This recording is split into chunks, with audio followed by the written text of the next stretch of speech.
York Mets. First, the manager of the Mets, number 10, Terry Collins.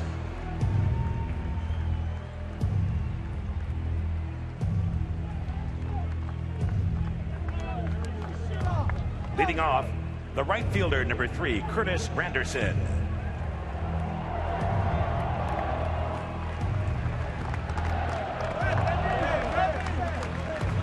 Batting second, the third baseman, number 5, David Wright.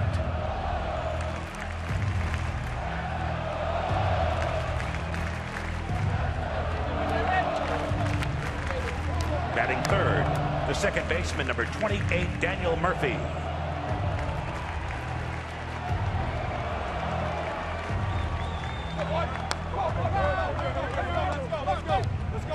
Let's go, boys. Win every pick.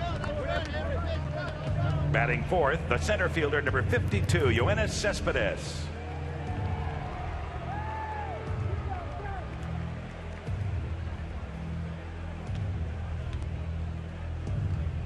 Batting fifth, the first baseman, number 21, Lucas Duda.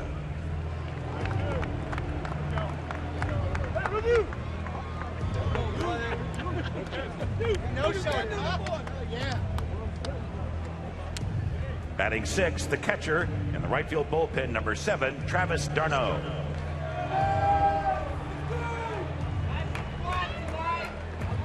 Batting seventh, the left fielder, number 30, Michael Conforto.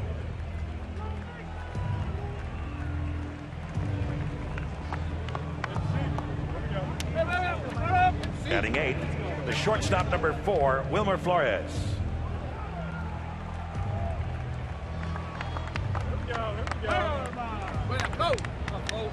Batting ninth, the designated hitter, number 55, Kelly Johnson.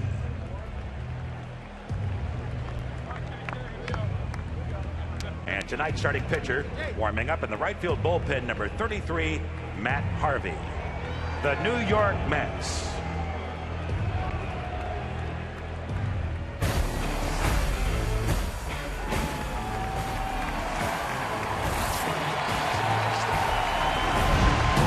The Kansas City Royals, who 1 year ago stormed through the playoffs, making it all the way to the 7th game of the World Series before coming up 90 feet short, are determined to take the crown this year in the Fall Classic.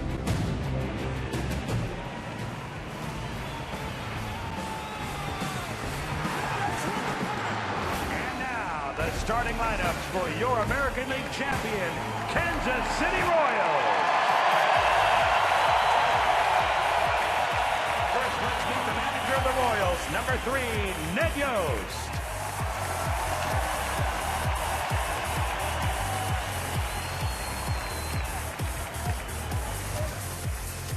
Leading off, the shortstop, number 2, Alcides Escobar.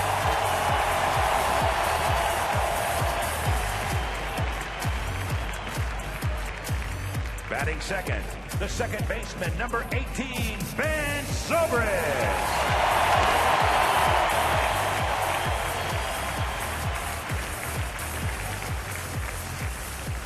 Batting third, the center fielder, number 6, Lorenzo Cain.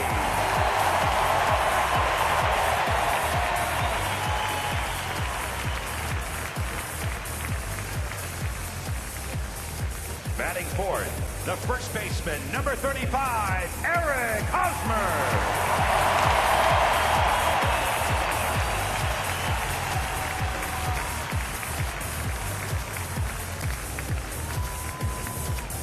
Batting fifth, the designated hitter, number 25, Kendrys Morales.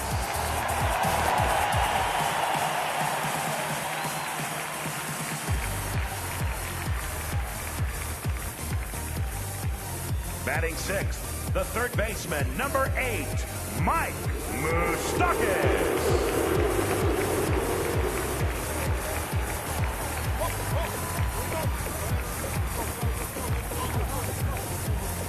Batting seventh, the catcher in the left field bullpen, number 13, Salvador Perez.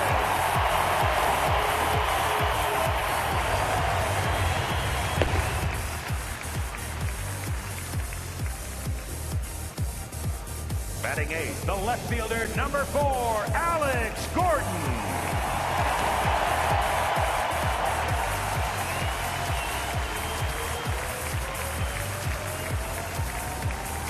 Batting ninth, the right fielder, number 15, Alex Rios.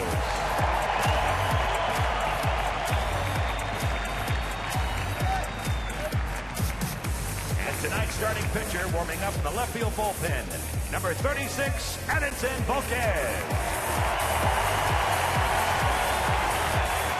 Your American League champion, Kansas City Royals.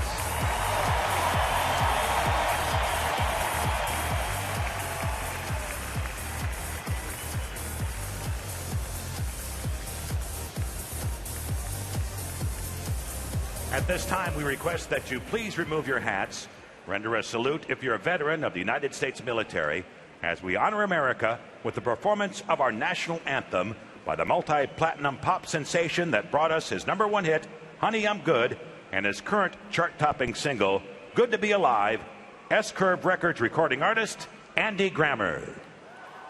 Oh, say, can you see by the dawn's early light what so proudly we hailed at the twilight's last gleaming, whose broad stripes and bright stars through the perilous fight o'er the ramparts we watched were so gallantly streaming, and the rocket's red glare, the bombs bursting in air, gave proof through the night that our flag was still there. Oh, say does that star-spangled banner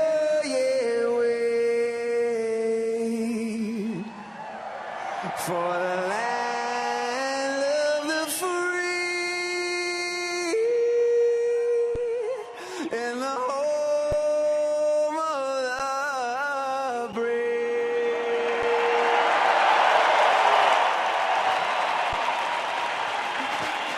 When we come back, Joe, Harold, and Tom have the call. The 2015 World Series, minutes away on Fox. On Fox. Here's the Mets lineup. No shocks, no surprises. Who's the DH? Maybe that was the big question coming in. You're about to find out. Curtis Granderson will lead off in right. Then David Wright bats second.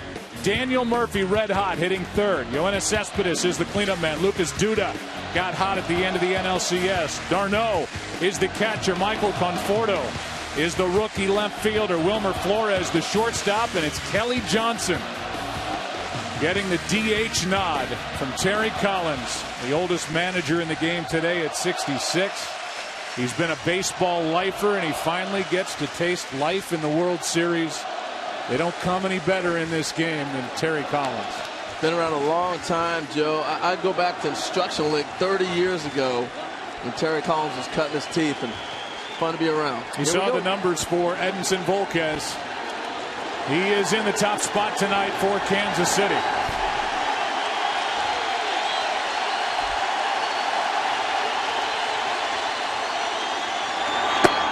Strike one. Granderson at the plate, taking on Volquez, who is 1-2 this postseason. And Joe, his stuff has played up in this postseason. A lot of two-seam fastballs at velocities we have not seen all year. 95 to even 97. In the air to left. Back is Gordon. One away. Well, you know, Alex Gordon is in left. One of the best arms in all of baseball. Lorenzo Cain in center. Alex Rios in right. And then around the infield, Moustakas, who has that only error on that graphic. So far through 11 games this postseason, one error. Escobar, Zobrist, and Hosmer. Salvador Perez is the rock behind the plate with Edinson Volquez on the mound. And Perez told us he's never seen Volquez throw this hard as a Kansas City Royal.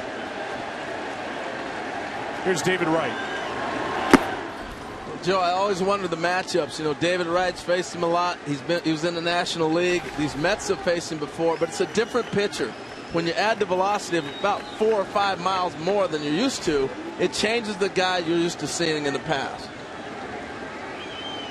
Here's a 1-0 to the Mets captain. Strike one. That's the bread and butter right there. Two-seamer that starts outside of the zone. Right-handed hitters give up on it. Runs back into the zone. It's been a long fight for David Wright to get to this spot. He is a great representative, not just for the Mets, but for Major League Baseball. Somebody who was voted as captain for this team. He was there in 2006 as a wide-eyed kid when the Mets came within 1 win of getting to the World Series. He's been through a lot since then. Dealing with a bad back this year. The 2-1 popped up. Right side for Rios. 2 out. Well, that's a credit to how hard Volquez is throwing. You see 2 fly balls opposite directions. Granderson to left and right there right to right field. For coverage of this game in Spanish, please tune to Fox Deportes. 2 out, nobody on. The batter will be Daniel Murphy. Let's see, the Dodgers couldn't figure it out. The Cubs couldn't figure it out. Can the Royals figure out Daniel Murphy? Well, I know this. They're going to pitch end to end.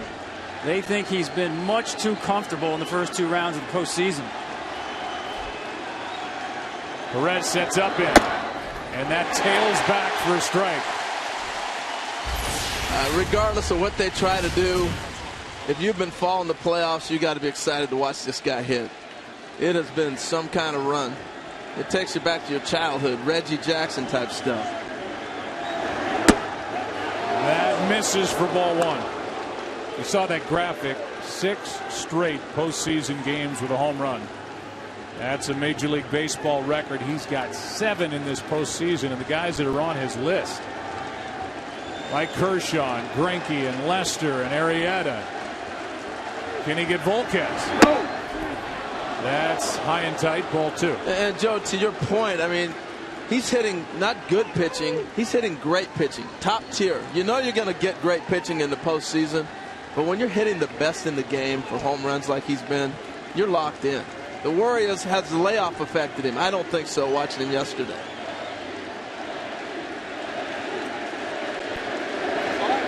The Mets went right through the Cubs. Swept them 4 straight and never trailed in that series.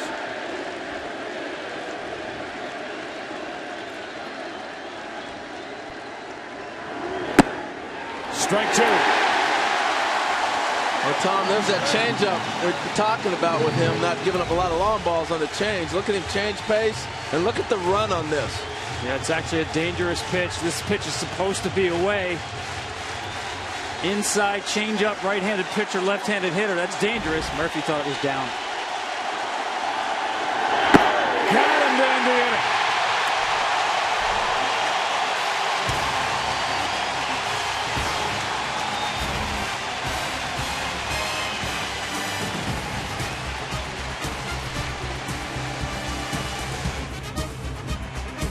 The excitement around Matt Harvey.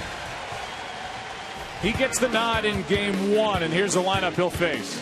Alcides Escobar, the ALCS MVP, then Ben Zobrist, then Lorenzo Cain, then Eric Hosmer. The DH is Kendrys Morales, Mike Moustakas, Salvador Perez, the left fielder Alex Gordon. Alex Rios is in right. They're good 1 through 9. They throw lefty, righty, switch hitter at you. They're tough to pitch to. The Mets have their ace, the right-hander who has started an all-star game. That was 2 seasons ago. And now he rolls into this one. 2-0 this postseason. If you've been watching the Royals like we have, be ready. He's swinging. First pitch. It is Escobar, and he swings and hits it into left center. Back at the track. It is dropped. Cespedes couldn't make the catch. How about that effort? Digging around third. Here comes Escobar. 1-0 Kansas City.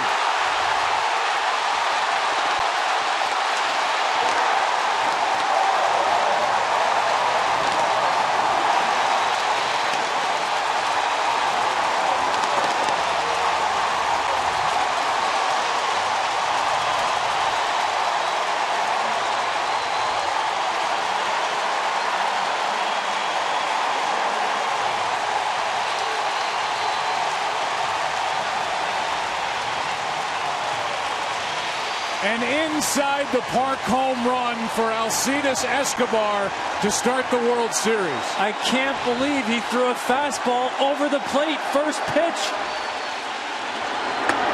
Well, I'm looking at the communication in left center. This is a ball hung up in this weather. It looked like it was going to be a ball that Cespedes and both Conforto had a chance to catch. It's the 12th inside the park home run in World Series history. Zobrist flies one into center for Cespedes. And Yoenis Cespedes went to his right and was either worried about a collision, guys, didn't see it, but just kind of flashed at it with his glove. I don't think he saw it off the bat. But again, you have to pitch Escobar as if the count is 0-2 when he steps into the batter's box. You know he's swinging. Well, here's the look at it. See Conforto back off and looks at Cespedes the last second. He goes at it. So they miscommunicated on that fly ball. They both thought the other might get it in the last second. He just went for a little last second effort to try to catch it. Here's Kane up there pumping, strike one. Watch the read in center field by Cespedes. That's a very late jump. He did not see that ball off the bat.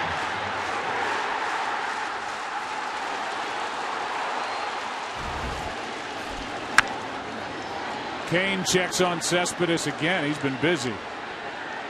2 out. I'm like you, Harold. I was surprised that on this cold, damp night, that ball carried as far as it did. And bad jump or not, either Cespedes or Conforto could have gotten there. And in the end, it's Cespedes who just has to flash at it. And it's an inside the park home run. Yeah, that ball's got to be an out. Look, this park is huge. It plays big. It's big in the gaps, 387, but even bigger in a thick air tonight. But that's got to be an out between the two of them. Here's Hosmer with 2 out. Ball one. And that's what I expected to see more out of Matt Harvey from the get-go as he pitched against Chicago. More secondary pitches earlier in at-bats. Kansas City is so aggressive that to me, these games are decided on the first 2 pitches of at-bats against the Royals lineup.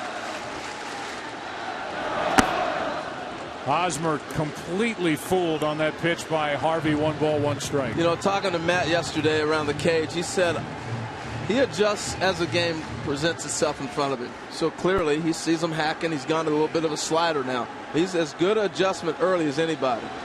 But let's say this. If you paid 1 second of attention to the Royals this postseason, mainly in the ALCS, you know they go up there ready to swing. I mean, here's all you need to know. Now, for any pitcher, you'll see a gap there. But for Harvey, it's 30% greater difference. But even that said, guys, that ball's got to be caught. And he's out of the inning unscathed. Cespedes was the center fielder on the Cuban national team when he was there. He has played left and center in the majors. Here comes a 3-1 pitch to Hosmer. That gets away for ball 4. And when the Mets pulled the trigger right before the deadline and got Cespedes from Detroit, as you watch this ball into left center field, Terry Collins, the manager, said, "I need you to work some in center field." Cespedes said, "I'm a center fielder."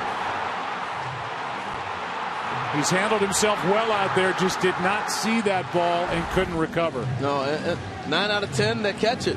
This was the one they didn't. Not a 1-0 game. He was flying around too, man. That ball kicked. There was no chance of getting him at home. Here's Morales. Of all the guys in the Royals lineup, The one who handles the fastball best statistically is the DH Kendrys Morales. Well, this is the thing about an aggressive team. They put you in a position where you get away from your best pitch. If your best pitch is fastball, you got to throw your best pitch.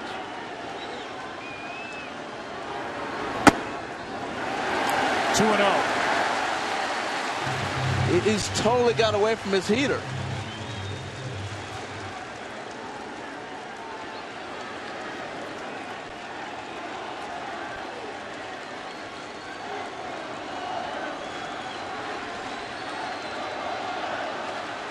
Morales 4 home runs this postseason. That's ball 3. Well, what the Royals do is put incredible pressure on a pitcher because they will never concede a pitch in the strike zone. Every pitch is thrown under duress because you never get a free strike against this free swinging team.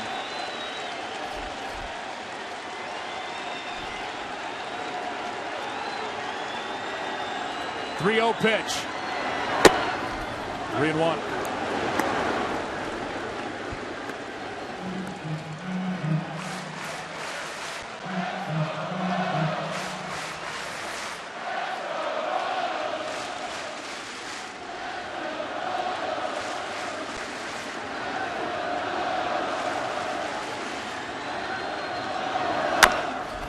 That's to first. A fair ball in the first inning of game 1 is over.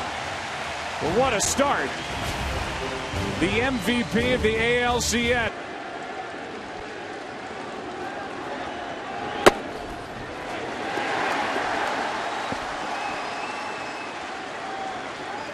First pitch is in for a strike to Yoenis Cespedes.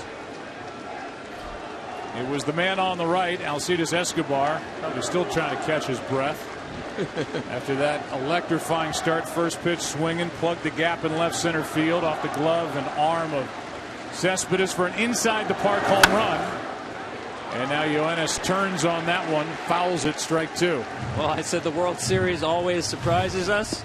Didn't think it would come first pitch, bottom of the first inning, not just an inside the park home run, but a stand-up inside the park home run. It's the second time it's happened in the history of the World Series. The first time it's happened since 1903. A leadoff inside the park home run. This is Moustakas. 1 out, and Cespedes was flying. They barely got him. In 1903, it was Patsy Doherty in game 2, the first World Series, who led off the game with an inside the park home run. It's obviously then never been done. First pitch, game 1 of a World Series, and It's Escobar who is just, he's proving to be a postseason star. He was good last year. He's been great this year. Here's Duda. Lucas Duda, 6 hits in this postseason. Started out 2 for his first 21. And then got hot at the end of the NLCS, and this is one of the streakiest hitters in baseball. He is a guy that clearly the way they defend, you saw how the defense is set up. He can turn on a ball with the best of them. I worry a little bit about Zobrist out in the wet rain. You know, it's a challenge. He's out in shallow right, but in this case it's Moustakas on the other side of the bag. 2 out, nobody on. Home plate umpire is Bill Welke. He is joined by Mark Carlson at first, Mike Winters at second, Jim Wolf at third, Alfonso Marquez is in left, and the crew chief is Gary Cederstrom in right. Mike Everett is the replay ump in New York. First World Series for Bill Welke, joining his brother Tim Welke, calling World Series games.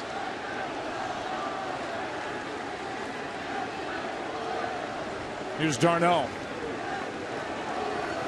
Good young catcher who's just had a tough time staying healthy, but when he is healthy, he is impressive.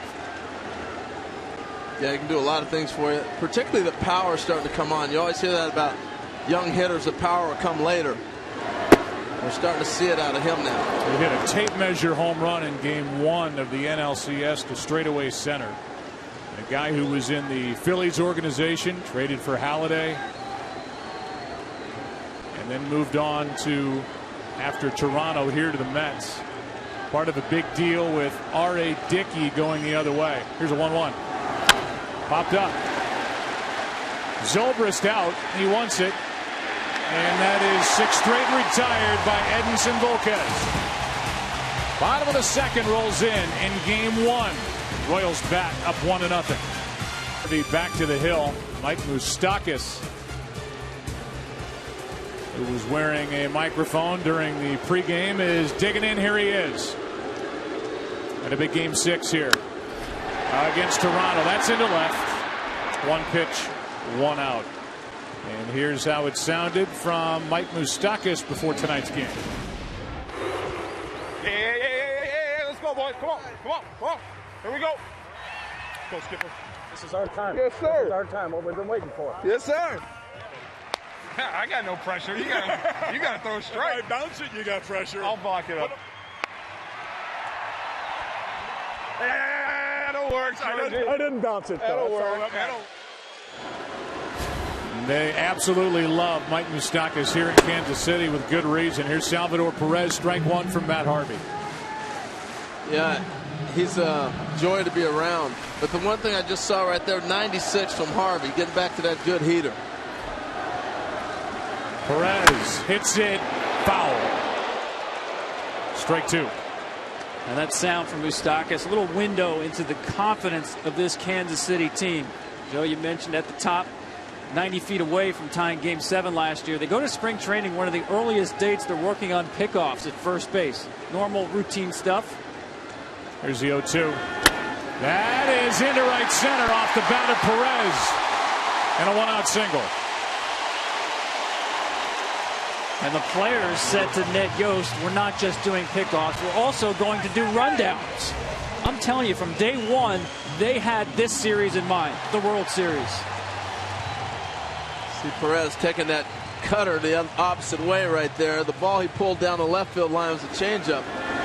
I just feel like early going, Matt Harvey is the Dark Knight. He's the guy that comes at you with the fastball. And he got away from it after Escobar's inside the park home run. I just think he's got to get back if he wants to control this game to his fastball and trust in it. 1 on, 1 out. The number 8 hitter is Alex Gordon. Takes the ball inside. There are the numbers for Alex this postseason. Hit .271 during the regular year. .309 hitter against right-handed pitching in his postseason career that dates back to the beginning of last October. That is outside. 2-0. But watching his action, Tom, it almost looks like his delivery looks like a changeup, and the ball just explodes because he's got such great downward movement. Yeah, I haven't really seen the upper 90s yet. More in the 95, 96 range, but that's plenty good enough for Matt Harvey.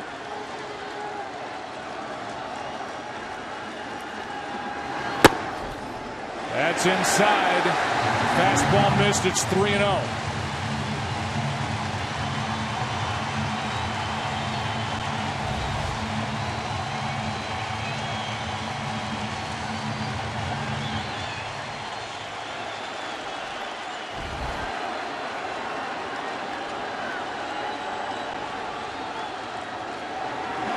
Swinging on 3-0, and Gordon pulled the trigger a little early. They don't concede anything. And he got what he was looking for, just a little too quick. He's sitting there, especially after missing on the 2-0 fastball. He knows he's getting 1-3-0 on the inside half. Man, he got in front of that, Joe. Goodness. See if he gets it again on 3-1.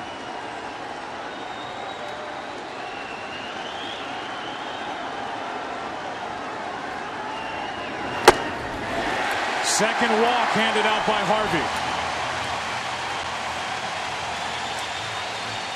Well, remember, Matt Harvey is pitching on 9 days of rest. During the season, they skipped his turn twice, allowing him to pitch on 11 days of rest, and he threw shutout ball in both of those starts after the long rest. Well, the Mets didn't trail in their NLCS against the Cubs. They trail right away here against Kansas City, and there are the numbers on the different days of rest for the young Matt Harvey. They think his mechanics are so pure, he holds his stuff well, even with extended rest. Here's Alex Rios, 2 on, 1 out.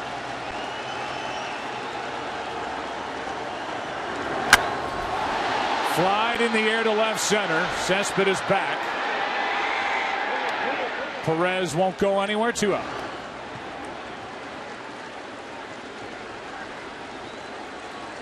We'll give you StatCast, powered by Amazon Web Services. Well, we'll take you back around the bases with Alcides Escobar. All right, he sees the ball off the bat. He's going to get 20 miles an hour, and he's going to take him to go around 15 seconds. Now, what was that first guy hit the first inside the park home run? Patsy Doherty. I don't think Patsy got around in 15 seconds. I'm just saying. The man was flying right there. And when that happened, Matt Harvey had given up the inside the park home run to this man, Alcides Escobar. Last pitcher to allow a first inning inside the park home run in the World Series was Babe Ruth. That was in 1916. The High Myers of the Brooklyn Robins. And for you Met fans, Casey Stengel had one for the Giants in 1923.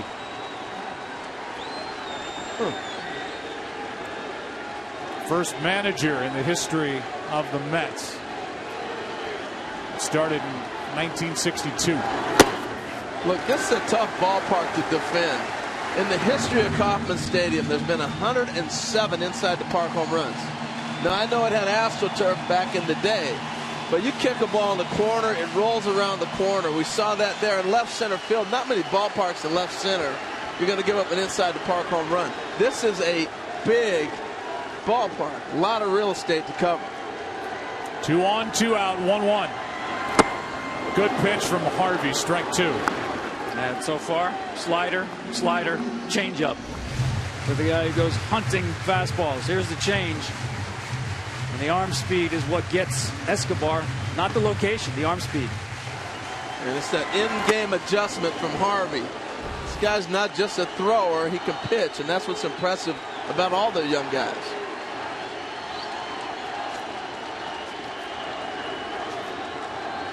A 1-2. Left side for right. Inning over. Harvey gets into and out of trouble. Third inning rolls in. Mets batting down. And that was in Game 7 of a thrilling game in World Series. Let's go down to Erin Andrews. And after that final out, Joe, Eric Hosmer had wrote for the Players Tribune saying the entire team went back to the clubhouse and just sat there in their uniforms, not saying a word for about an hour and a half. We talked to Ned Yost about it. He said after a week he thought it would go away. After 2 weeks it would go away.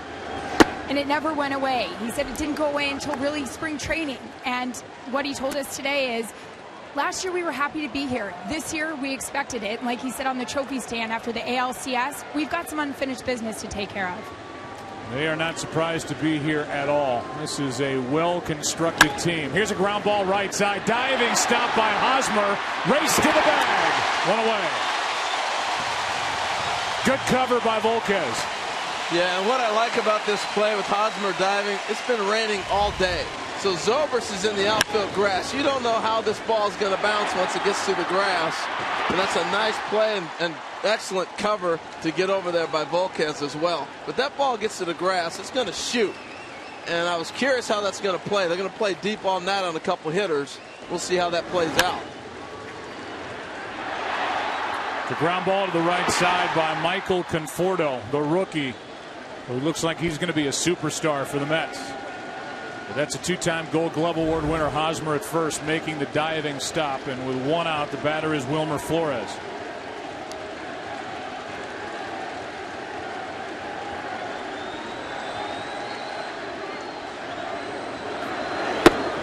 Strike 1 from Volquez.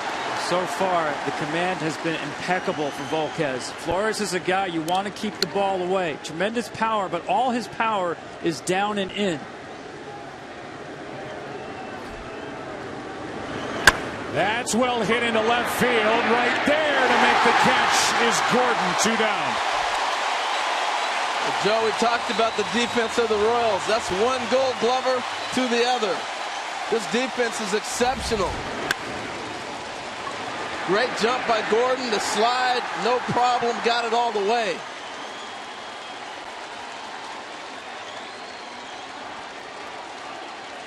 What a lift, Tom, for your pitcher. Knowing you can throw strikes, you got a defense like that behind you.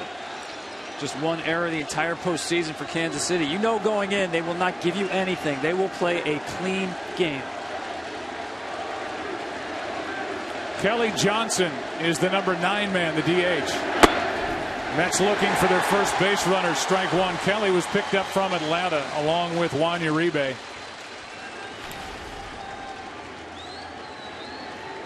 And it was really when the Mets started to turn things around, although this team just kicked it in once they picked up Cespedes. Minutes before the deadline expired. And here they are in the World Series. And here's Kelly Johnson set up at 0-2.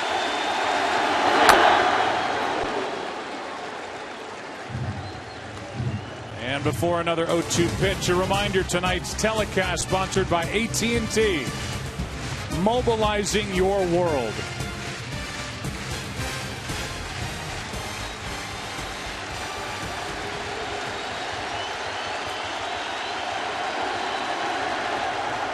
The 0-2. Big swing by Kelly Johnson. This is only the 33rd game for Kelly Johnson as a DH. He's bounced around. He's been with the Yankees. Just a .213 hitter as a DH.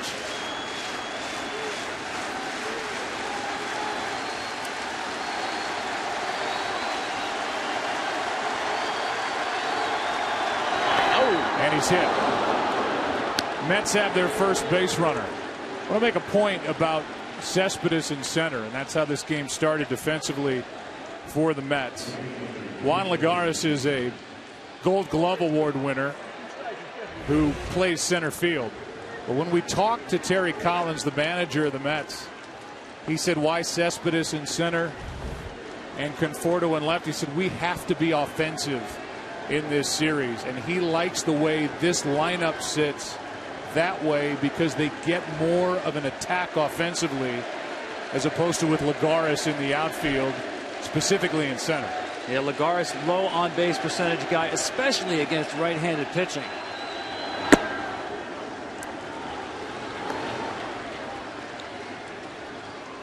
I like the move. I like Cespedes in center field. That was just a miscommunication between the two of them.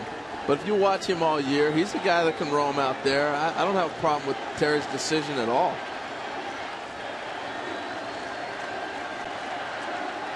Runner at first, 2 out, 1-0 pitch. Granderson, 2-0. Curtis flied to left his first time up in his second year of a 4-year, $60 million deal, and he had a good year. 26 home runs, 24 of which came against right-handed pitching.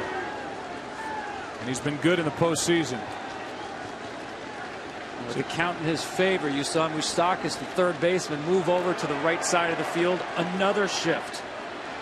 4 hitters in the lineup they will shift against. Here comes a 2-0. 3-0. You know, he's got himself a little bit of trouble, and I think it goes back to the 0-2 pitch. Kelly Johnson fouled back up this way. A great hack on a ball away. Then he tried to get him with the breaking ball that hit him. And it's just enough to get him in a stretch and get him out of his rhythm. So he's got to figure out now out of a stretch how to get himself right and correct to be able to throw strikes.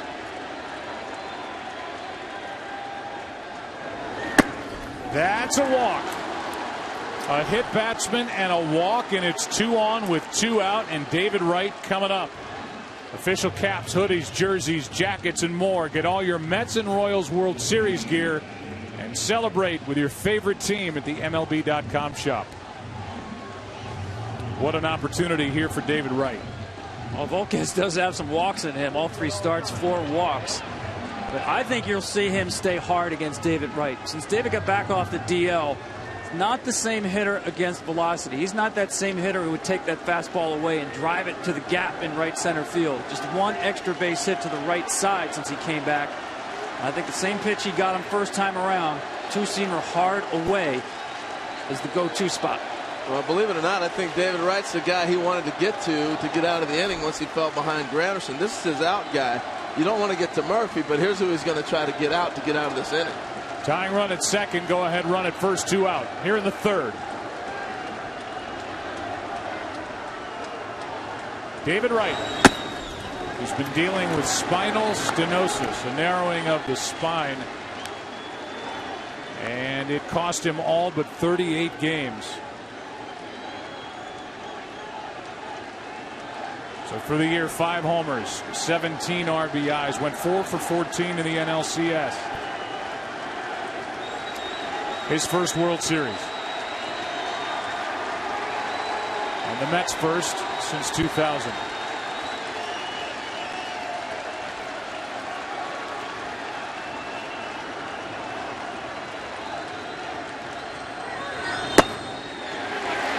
Strike one.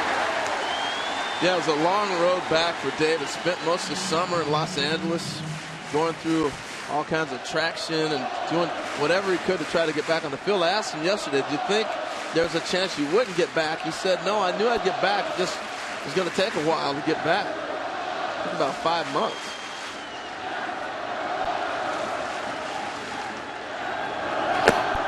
Two and one.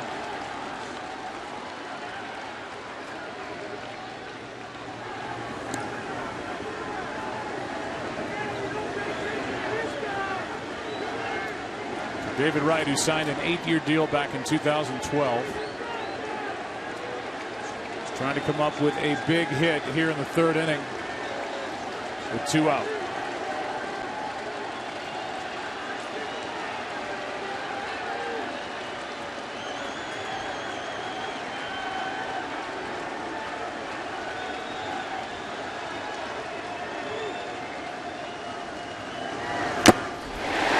There's the heat. Wright can't catch up. 2-2. That's the pitch. That's Volquez's strength, and that's where he wants to go.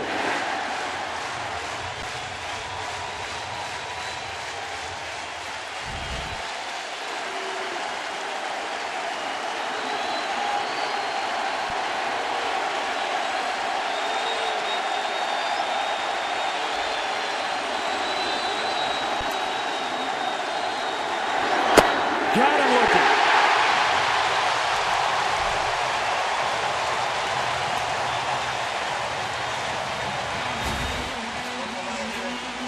Mets get their first base runners. Strand their first, and after 2.5, 1-0 Royals.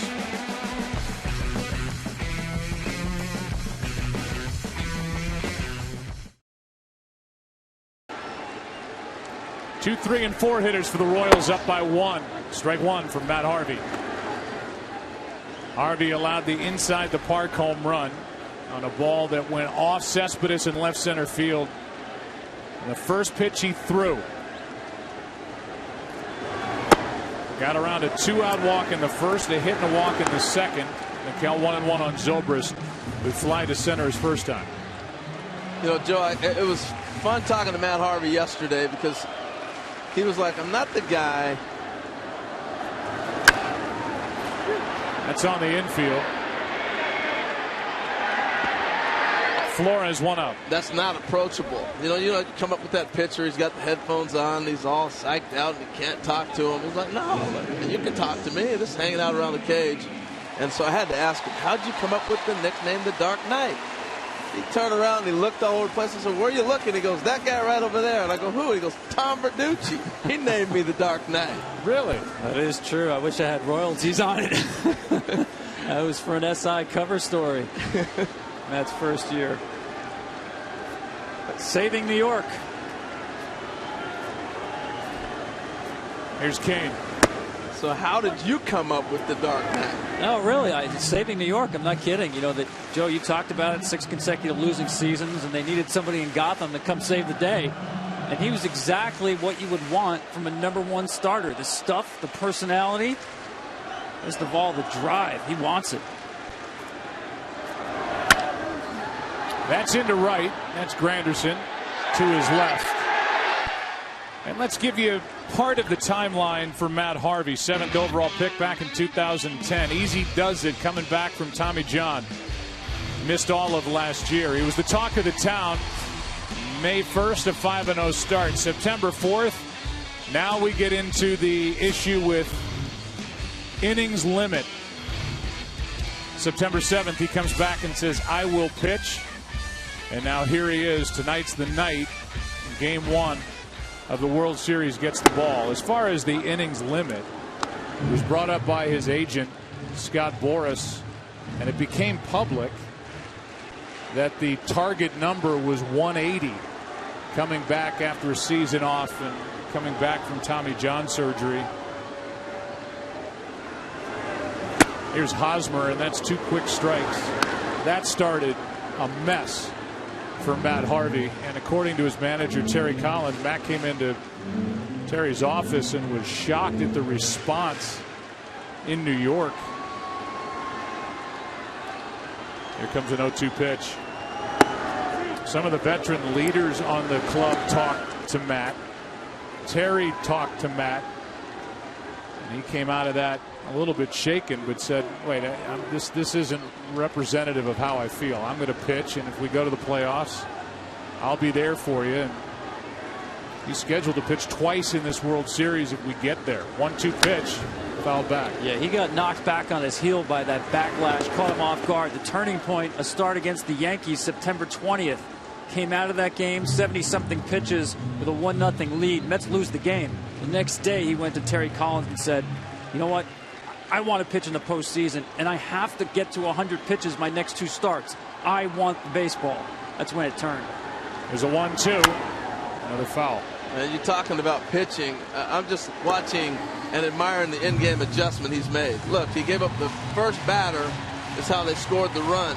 He's had some traffic, but he's done a great job of mixing in all his pitches and really being able to offset this offense a little bit right now. He's brought it back under control. Well, I know this. If he was driving the Dark Knight's Batmobile, he would not be in the left-hand lane. I mean, he is not going 96, 97. It's more 93, 95 tonight.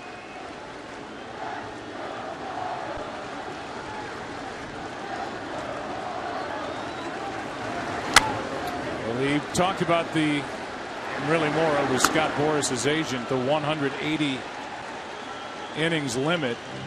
He started this night at 202 for the year. Here he is working in the 3rd. So much for 180. But the big thing was there wasn't a lot of history after the Tommy John surgery of a guy throwing over 180 innings.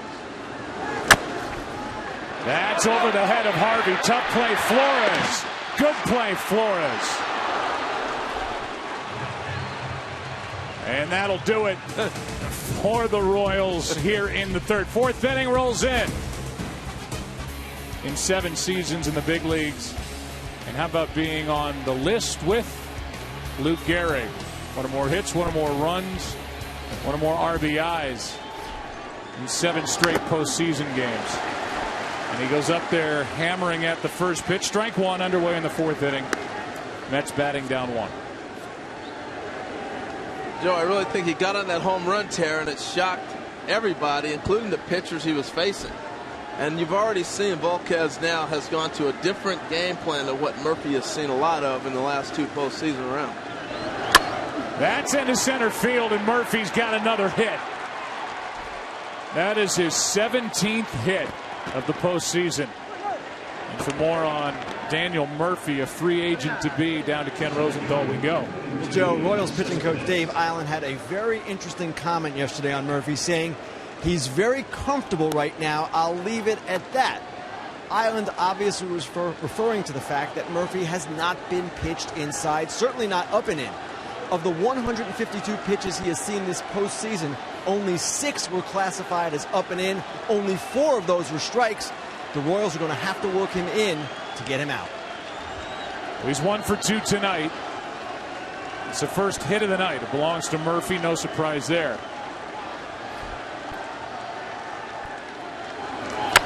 Cespedes pops it up. Out is Zobrist. Had to go a long way. 1 down. 1 on, 1 out. Duda coming up. Tonight's telecast is sponsored by Chevrolet. Find new roads. By Geico, 15 minutes could save you 15% or more on car insurance. And by DirecTV. Don't just watch TV, DirecTV. This city is all lit up. Whether it's the Power and Light District or really anywhere, they are alive and loving the Royals here in Kansas City. Packed into Kauffman Stadium, where the Royals have been playing since 1973. Ball one outside to Duda, renamed it Kauffman Stadium in 2009. And I bet Kauffman Stadium hasn't seen a shift like this, not back in George Brett's day. Look at where the third baseman, the shortstop, and the second baseman play him. This is double play depth. Normally, the second baseman's out in the right field grass, but that's how deep they play him and how much they overplay with one out here in the inning. Duda hit 27 home runs during the regular season, and he is more than capable of getting hot and doing in this World Series what Daniel Murphy has done with the long ball to this point in the postseason. Yeah, he's extremely streaky on both ends of the spectrum, both hot and cold. The Mets actually have been living by the home run ball. The home run in 10 consecutive games dating back to the end of the regular season. That's 4 hitters in this Mets lineup where you only have to defend half of the infield. Kansas City, the exact opposite. That's why Kansas City is a better rally team. They use the entire field. Hard hit and base hit. Murphy will turn and go to third. There won't be a play, and it's first and third with 1 out here in the 4th.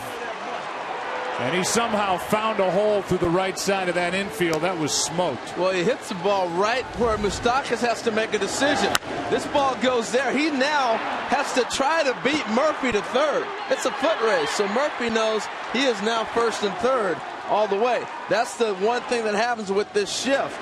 Now you've allowed a guy first and third without even thinking about it. Normally, he may not be going to third base right there, but Murphy knew as soon as that ball's through, there's nobody at third. It sets up their inning nice. Base running has been a plus for Murphy in this postseason. You think back to Game 5 of the division series at Dodger Stadium. There he is, 90 feet away. First and third, 1 out for d'Arnaud, the Mets catcher. Ball 1 from Volquez. You know, Murphy's watched that defense all summer, how they defend Duda. He's got that in his mind, and like you said, last game right here too.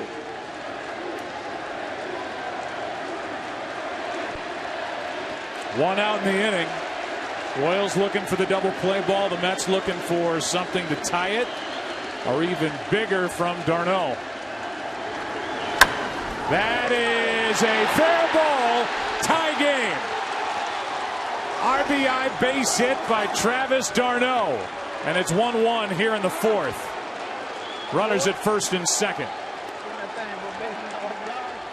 I don't know where Moustakas might have been able to go with this ball. He might have had to go to first base if he gets it anyway. This ball just kicked and got away.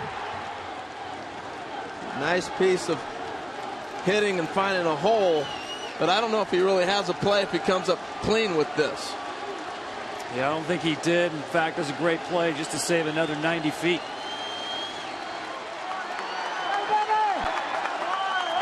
So it's Travis d'Arnaud who ties this game, and now it's the rookie Michael Conforto. Robbed of a hit his first time up. Strike 1. First and third changes everything on a defense because you're drawing guys in on corners. And because he has to honor Murphy over there a little bit, you got d'Arnaud not being able, Moustakas not playing deeper in that situation. So a lot of things happen with Murphy's run to from first to third base, changed the whole half inning. Here's the 0-1 pitch from Volquez. Conforto pops it up. Playable. Moustakas in foul ground. 2 out. They have stayed inside all night against Conforto. He has a beautiful swing, reminds me of Carlos Gonzalez, but It's a little bit long, and they think the velocity of Volquez can beat him inside. It's exactly what he did right there. Every pitch he has seen tonight has been hard in. Just a little tardy.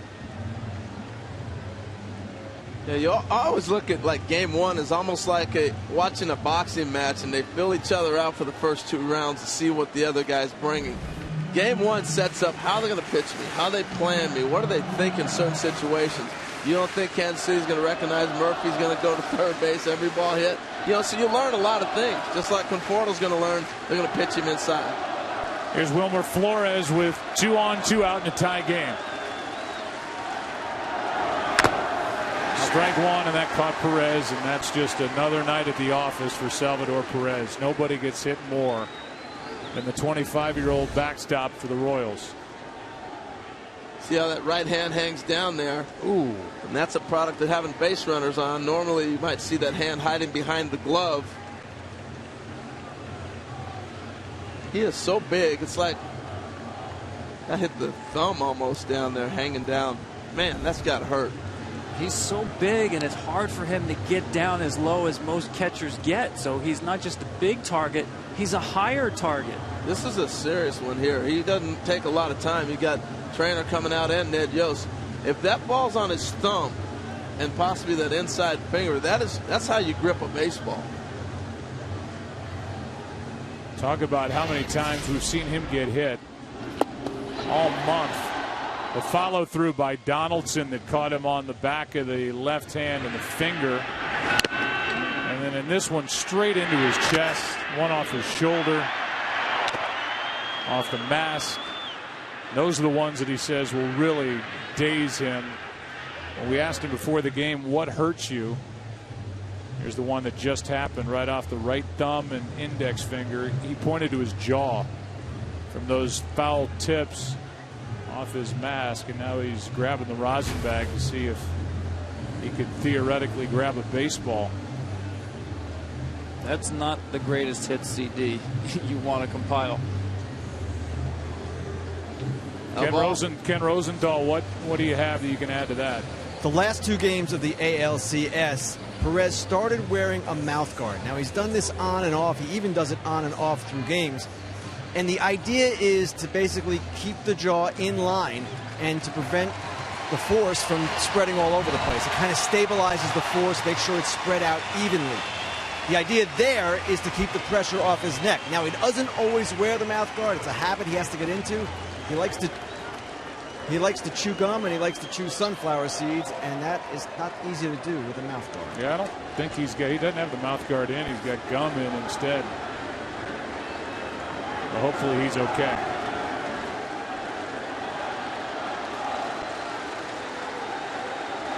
Two on, 2 out, 0-1. The count on Wilmer Flores.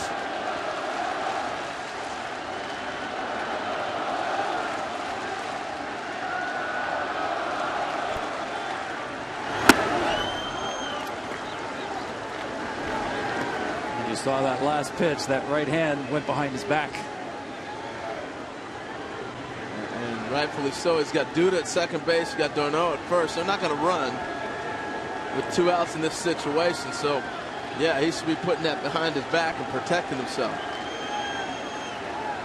Great observation, Tom. You see it right there clearly. Left side in the hole. It's Escobar. And the inning is over, but the Mets have tied it. The RBI for Darno. Bottom of the 4th here in game 1. Now tied at 1.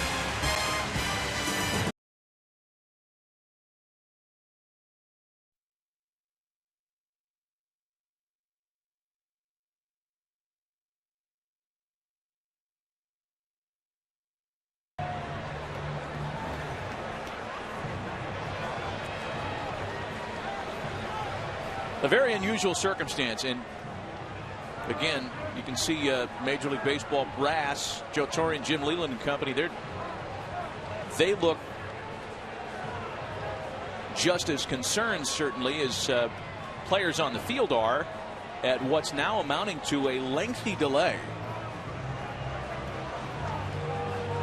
you've got to wonder about this affecting Matt Harvey, John. Well, like I said, I mean, he just had a beautiful at-bat against Morales. He's thrown all his pitches, got a strikeout. Last thing you think you're going to have is this delay for no weather reason, no confusion, no argument, and you just do the best case scenario. He's thrown some pitches. You can only throw so many. So as a starting pitcher, you basically have to just do your thing, mentally stay locked in, and then when the play resumes, you don't miss a beat. You know, another explanation as to the pause. This is certainly troubling if there is to be a replay review.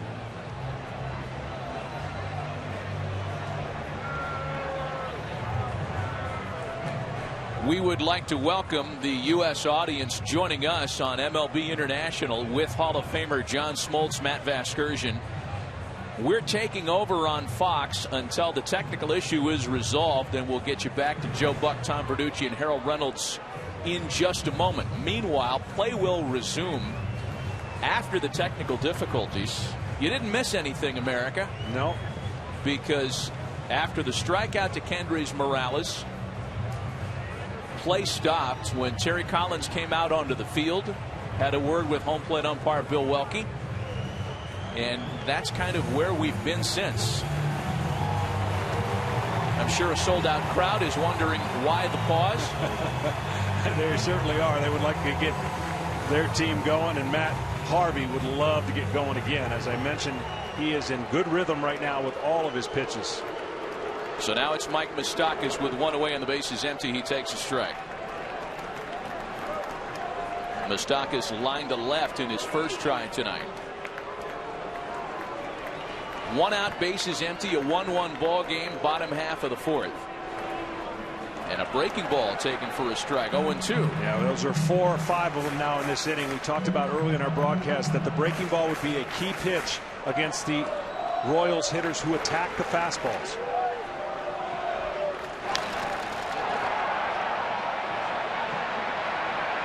Still a 0-2 count to Mike Moustakas.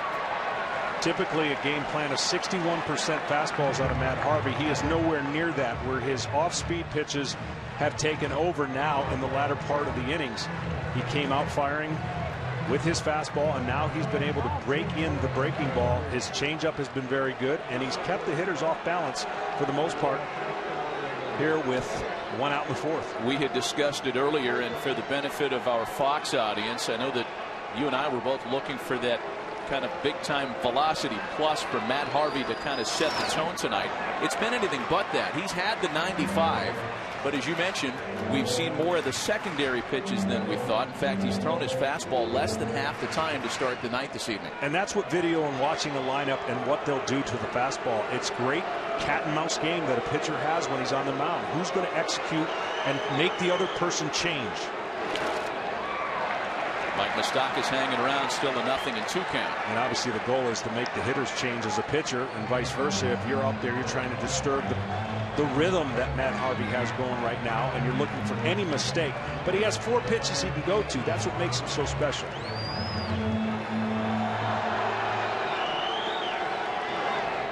Bounces one to make it a ball and 2 strikes. Well, folks, we're just settling in when Alcides Escobar whacked the first pitch in the bottom of the first inning into the left center field gap. And after a misread by Cespedes and Conforto, it turned into an inside the park home run. The first inside the park home run in World Series history in quite a while. Moustakas whacks a 1-2 pitch into right. Granderson is there at the track to make the catch. 1929 to be exact, between World Series inside the Parkers. The Mets counter for their run in the top of the fourth on an RBI single by Travis d'Arnaud. And now with 2 out in the bottom of the inning, it'll be Kansas City catcher Salvador Perez. Matt Harvey got away with a hanging changeup, got underneath that changeup, and it was driven out to right field. Both outfielders cover a lot of ground. You see how Perez's index and thumb finger, his fingers feel on that bat after getting hit. For about 5 minutes. The ball and no strikes to Perez. And again, we'll get you back out to Joe Buck, Tom Verducci, Harold Reynolds, Aaron Andrews, and Ken Rosenthal on the Fox broadcast as soon as the technical problem is resolved. Until then, with John Smoltz, Matt Vasgersian here on MLB International. And Perez is robbed of potential extra bases on a great grab by David Wright. Through the delay, the Royals go down in order in their half of the fourth. On to inning number 5 in game 1. The Mets and Royals all tied 1 apiece. New York, Johnson followed by the top of the order, Granderson and Wright. And so far, so good for both starting pitchers. Edinson Volquez began the night by retiring the first 8 Mets that he faced. He got out of a tight spot in the 3rd. Could have been an even tighter spot in the 4th, but he was able to limit the damage to 1 run for the Mets, and that's where we stand. Kelly Johnson was hit by a pitch in the 3rd. Ended up stranded at second base, as after a base on balls, Volquez struck out David Wright to end the inning.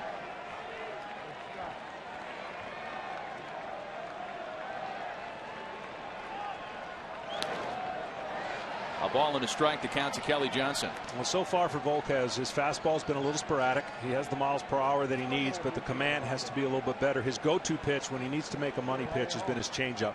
His curveball hasn't quite had the accuracy, as Kelly Johnson was hit by one of those curveballs with 2 strikes.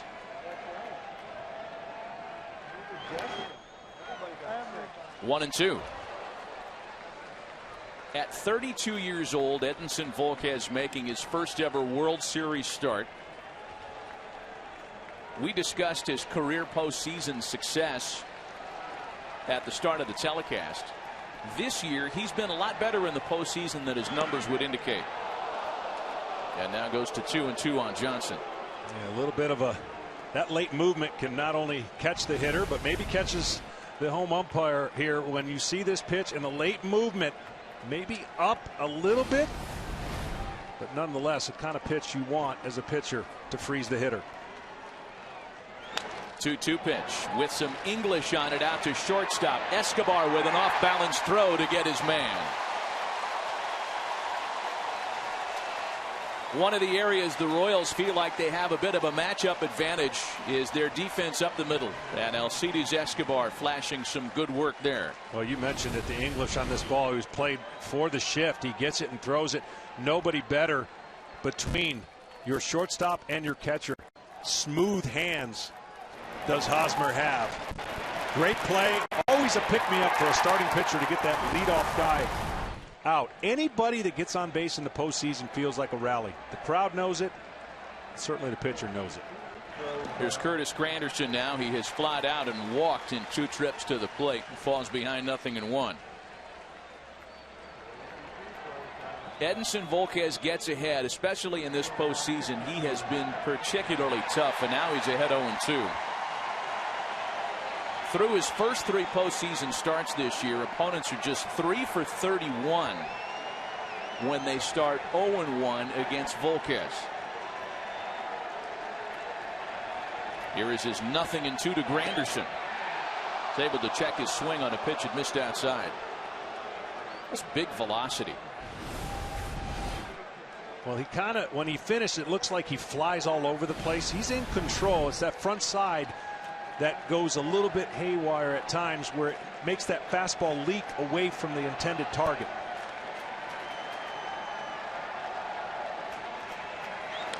The breaking ball fouled away. That's why the changeup and the curveball, you slow yourself down naturally as a pitcher, so you're probably going to be, you don't worry about throwing the ball super hard on these breaking pitches and these changeups. You see one right there, he left out over the plate. But his fastball, he's letting it go, and he's letting that velocity and movement take care of itself, and hopefully in the right area. 2 of the hardest throwing staffs in baseball. Granderson takes a 1-2 pitch into right. Back is Rios, and that one is gone.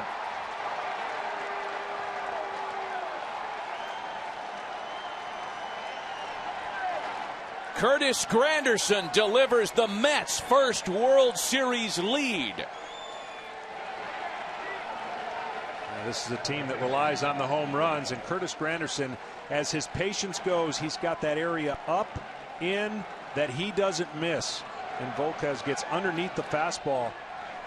And of course, Granderson, that one area that he loves, he pulls the ball. Only one home run the other way. You cannot miss in that area to Curtis Granderson. 2-1 New York. Now David Wright.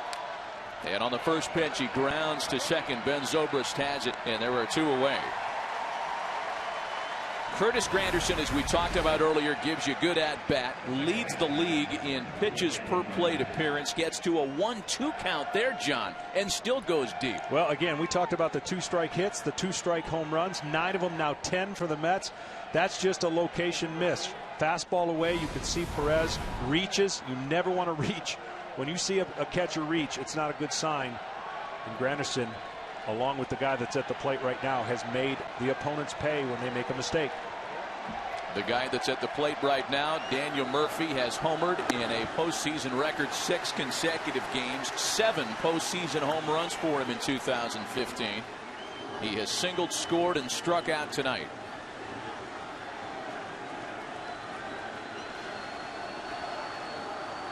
The 0-1 is wrapped on the ground to Zobrist. To his left, he's able to make the play. Not before the Mets can grab their first lead. A 2-strike count and a home run by Curtis Granderson have made it 2-1 New York. It was panic for a moment. We're going to enjoy the telecast now. Smoltz and I are going to step into the back of the room. You want me to leave any of my stuff here for you? No, yeah, if you don't mind. Got it. Like your pencil. You got it. All right. Matt Harvey now has the lead because of that Granderson home run. Harold will pick up Matt Vasgersian's headset, and we will continue on here in the bottom of the 5th inning. The batter is Alex Gordon with Alex Rios to follow and Escobar. And I don't know if the power was up when Escobar just made an unbelievable play for the first out in the 5th inning and a ball hit by Kelly Johnson. I tell you, everybody's talking about the offense. The defense is stunning for Escobar as well. Gordon flies one down the left field line. That will get out of play, and the count stays at 1-2. Well, I'm trying to make sure my mic is still working here. All right. We started talking about the Dark Knight. It became Silent Night. Yeah, it was. Anyway, we're moving on. 2-1 game here in Game 1 with the Mets on top. A single tally in the 4th inning. The home run by Granderson. And now Matt Harvey gets a strikeout to start the inning. Tell you what, to me, the difference in this game, I know Granderson just hit a home run. It's 2-1 right now. Murphy had a big run from first to third, set up a run. He scored. But Matt Harvey's been the difference. From the first pitch to the rest of the game, he's gone to the breaking ball, went to the changeup, and got back his fastball. He's at mid-90s. He's been the difference maker because early on they were attacking him, putting the ball in play. He's been very effective right now. Here's Rios. Fly to center his first time. And that one takes off out of the right hand of Harvey, ball 1. Well, what he's doing now is he's starting to get the swings and misses. We talked about that at the top. That can define this series. The power pitching the Mets against this deep, aggressive lineup. Only had 4 swings and misses out of the first 27 swings, but now the off-speed stuff is getting the misses. Here's a high fly ball into left off the bat of Rios. Just got under it. Conforto is there, and that's out number 2. Well, we always talk about misses being swings and misses, but that's a miss as well. And when you got enough velocity to go up on a guy like he did right there in the strike zone on Rios, you're going to get guys that miss pitches and pop them up. So the velocity's not 97, but I'm going to tell you, 95, 93, that's still getting the ball in there good enough. And he's now set up his off-speed stuff to make that fastball look even faster. Well, here's Escobar. And if you're just joining us, Alcides Escobar, who was the MVP of the ALCS, swung at the first pitch. If you watch the ALCS, that doesn't surprise you. And he sent one into left center field that Cespedes didn't see real well, and then it went off the glove and arm of Cespedes for an inside the park home run on a ball that very well could have and probably should have been caught. That's the only run of the night for Kansas City. That's the only fastball Escobar has seen from Matt Harvey. There's a 1-1. Left side in the hole. Flores, long throw. He got him. What a play. And for a guy who struggled with a glove and defensively early on in the year, Alcides Escobar gets a taste of his own medicine.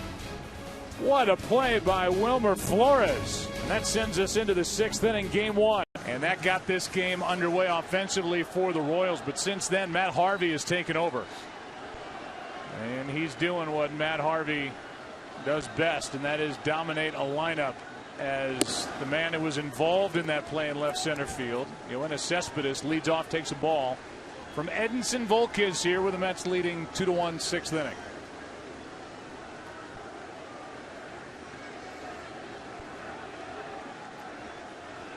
Cespedes, then Duda, then d'Arnaud. The 1-0. 1 ball, 1 strike. Wants to keep that ball above the hands of Cespedes. This guy's got the fastest hip since Elvis. Anything inside and down is in the nitro zone for Cespedes. Away and up is where you have to attack. Here's a 1-1. That is to the left of Escobar and into the outfield for a base hit. Cespedes on for the first time tonight. And that comes leading off in the 6th. You know, his swing is so simple. There's not a lot of movement to it. Just simple setup. Bring his hands back and then let it fly. And that's why the improvement this year has really worked for Cespedes. Before, he was very vulnerable. 3 years, 4 years of the slider, the ball down and away. He's made that great adjustment, and he's really taken off as a big-time, big league player. Now we're back to that Duda shift again. And in this situation with no outs, I wonder, will we see something similar to what we saw with Murphy being able to go first to third? It just changes how you got to defend when you pull into the shift. We saw that on Duda's hit back in the 4th inning, led to the first run of the night for the Mets as Duda takes a strike.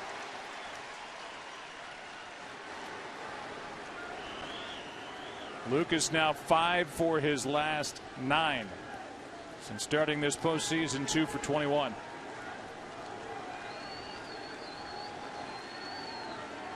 '27 home runs during the regular season. Here comes the 0-1 pitch. Volquez got it by him, strike 2. We had to delay. Not only did our truck go out, but word came down that because there was no video feed, New York and the replay room was not getting what they needed. And we had a bit of a delay when Terry Collins went out and Ed Yost. They got together, talked to Joe Torre, who is here.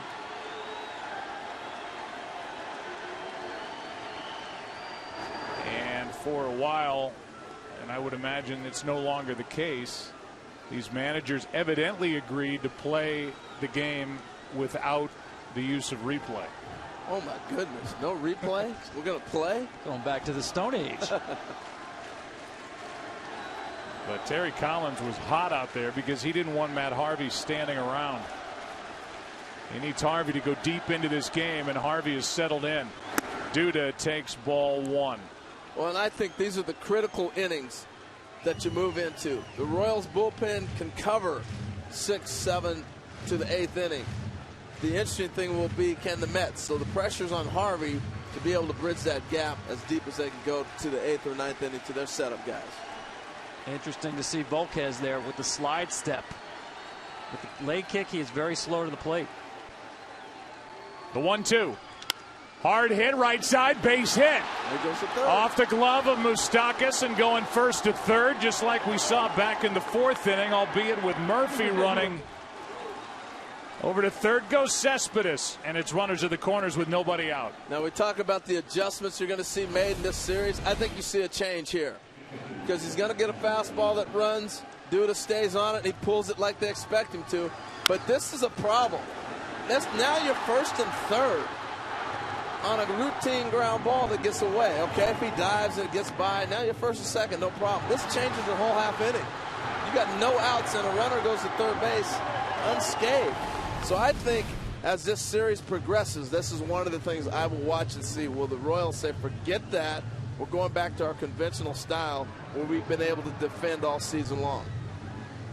Meanwhile, Luke Hochevar is getting ready for the Royals out in their bullpen. The Mets went 0 for 8 their first time through the lineup. They had a hit batsman out of that number 9 spot with Kelly Johnson. Since then, 6 for 13. So they've figured out Volquez. They have a lead and they have a chance to add to it here in the 6th.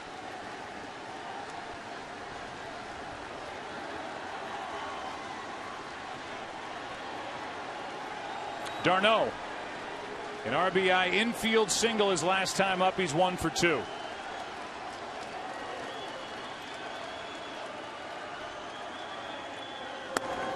Tailing pitch upstairs for ball 1.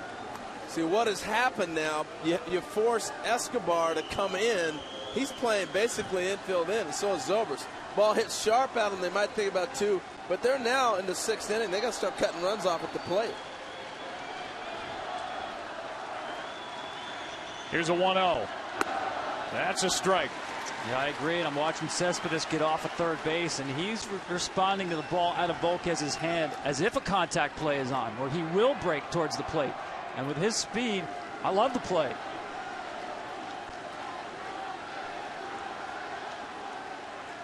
Mets have a 1-run lead, a chance for more. Here's a 1-1. Ball 2. Well, they've got the best of both worlds. If you don't send him and they double him up and then he goes when the pivot's turned, you pick up the run. But if he doesn't and you get 1 out, you got Conforto coming up with a runner on third base and 1 out. So they can work it a lot of ways. Back-to-back singles to start the inning. Cespedes, then Duda. Here comes a 2-1 pitch. Upstairs as Volquez doesn't get the call. It's 3-1, and Hochevar is ready to go if needed out in the bullpen. Ball's up.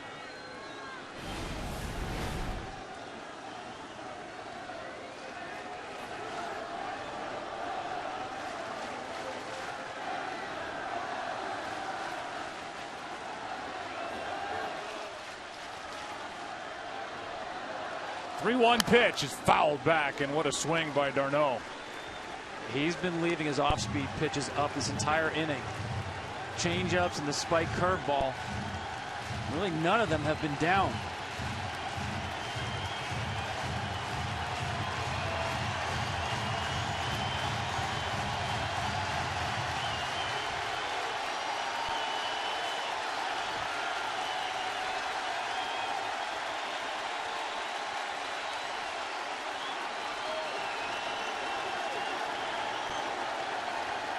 Two. Got him looking one away. Put a little extra giddy up on that fastball. d'Arnaud did not react.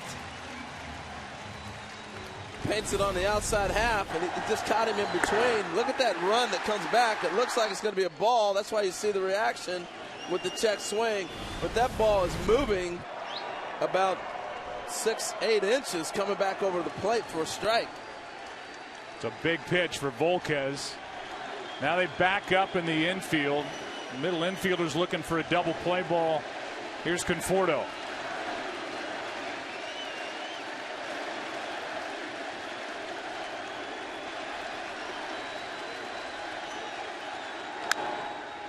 In the air to left. Gordon will come up ready to throw. Cespedes coming to the plate. Here's the throw. It's 3-1.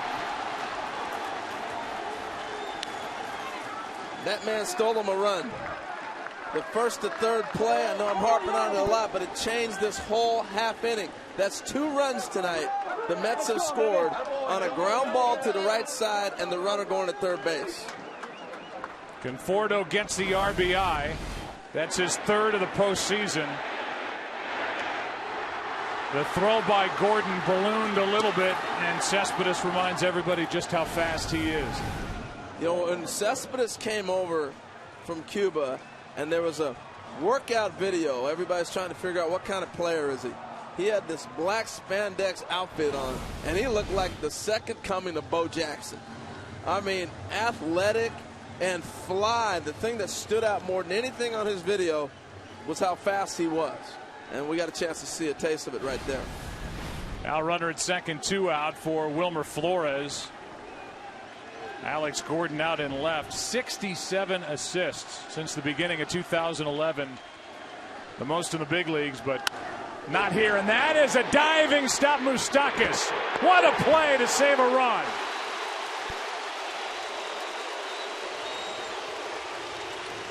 How about that from Kansas City? As Moustakas makes the play to his right and takes a run off the board for the Mets, who have added to their lead on the sac fly by Conforto. We're headed back to our mics. Matt Vasgersian and John Smoltz will return here in the international booth. It's a 3-1 Mets lead in game 1. Worked out any better for the Mets. Single scores in the 4th, 5th, and 6th to take a 3-1 lead. And a lead for Matt Harvey to protect here in the 6th inning against Ben Zobrist, Lorenzo Cain, and Eric Hosmer. And the first pitch to Zobrist is lined into the right field corner. Zobrist thinking about a third bag, but instead happy with a leadoff double.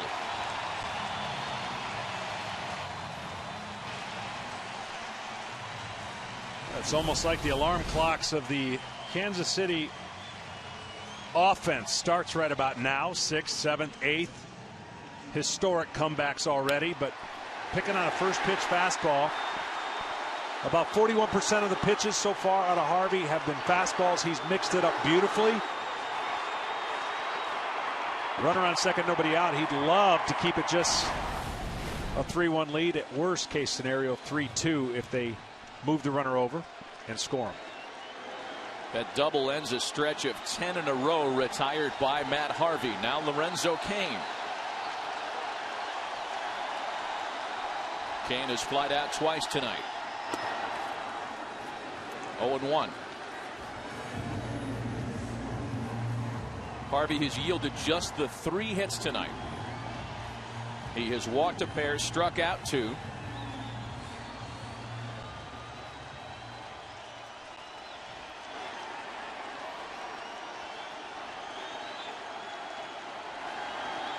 Zobrist really dancing off the bag at second base. The 0-1 is shot through the hole on the right side. They will hold Zobrist at third. Runners at the corners to start the home 6th. I know it's going to sound like a broken record, but this is what the Royals do.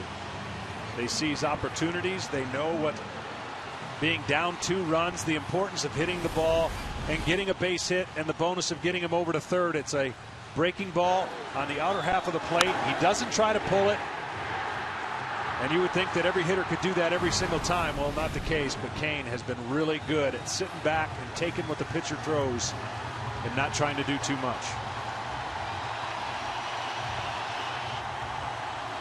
A very promising start to the inning for Kansas City. As such, Bartolo Colon gets up in the Met bullpen. Terry Collins told us before the game that Colon gets hot in about 4 minutes. Yeah, it doesn't take him many throws at all. And you're really hoping to trade 2 outs for a run if you're Matt Harvey and the Mets.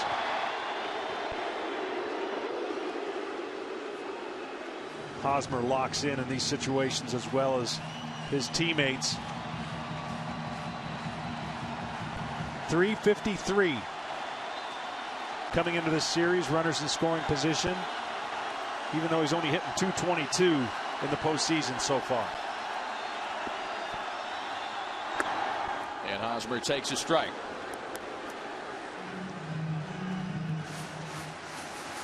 In 26 career postseason games, Eric Hosmer has driven in a Royals franchise record tying 23 runs.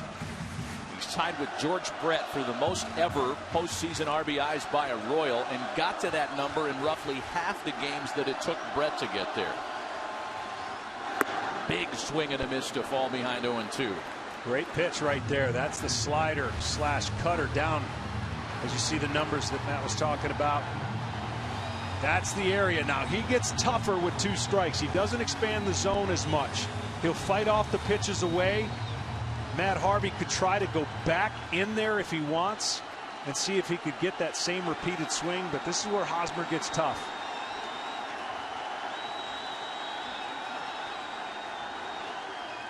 Oh, 2 pitch into center field. Lagares is under it. Zobrist tags up. He'll score without a play at the plate, and it's a 3-2 Mets lead. Now that's a huge win for the Royals. 0-2 pitch. Matt Harvey was not able to duplicate and make a good enough pitch to eliminate contact or the fly ball, the sac fly that drives in the run.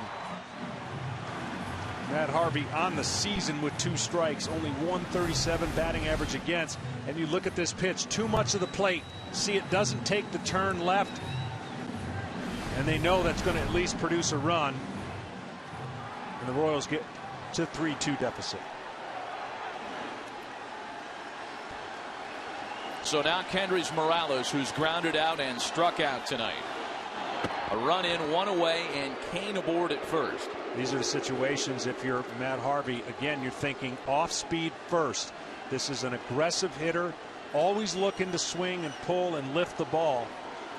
He's gone to his changeup early in the counts with Morales.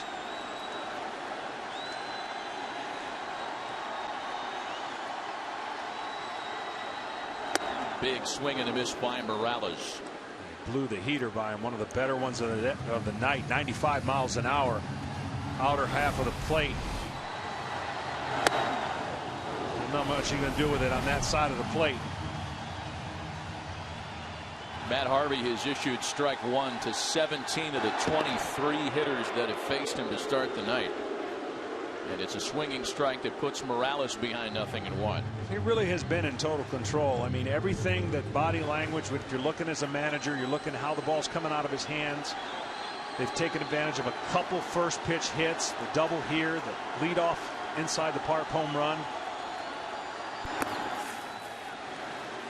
A ball and a strike. I just love watching the matchups of what you're trying to do, because these hitters aren't so aggressive that you can throw any pitch you want and not have to throw strikes. The Royals make you throw strikes after the first pitch aggressiveness.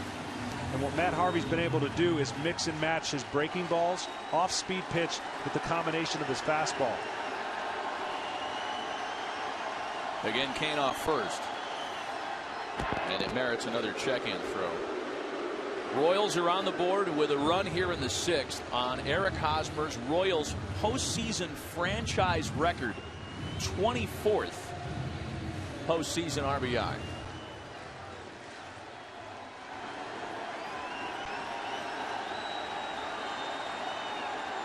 There goes Kane. Darno's throw down to second sails, and Kane's got it swiped.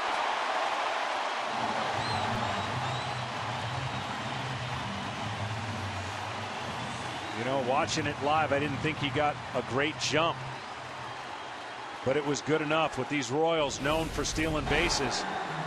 It wasn't the perfect jump, but he picked on the right pitch, and the throw by Darno is offline.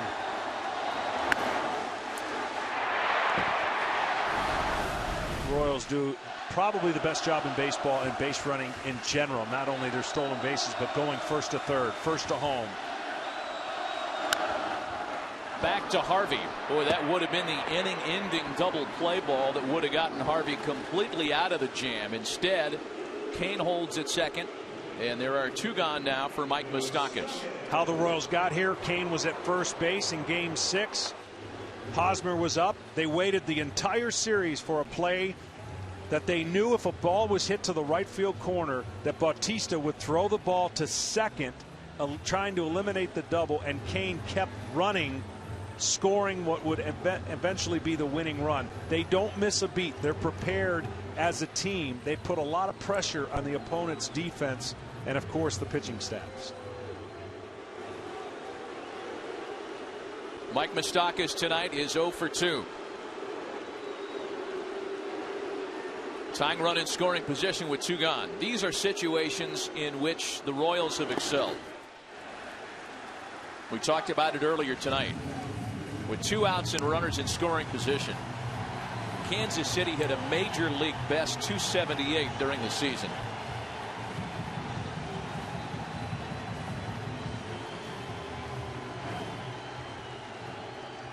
Next closest on that list, the Red Sox at a distant 261.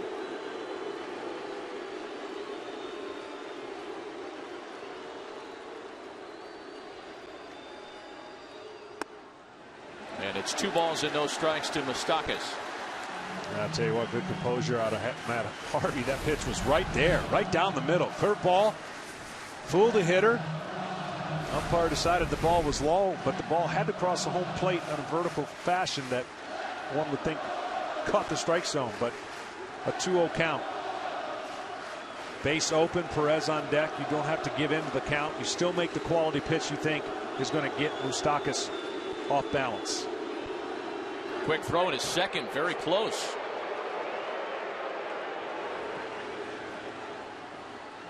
Because of the shift, that makes that play a little bit easier. Directly behind the bag is Flores, so he comes straight in. Usually you go from the side and do a daylight play, but he's more traditionally behind the bag. See how he just has to come straight in. It's easier for Harvey to watch that and make that play without balking or flinching.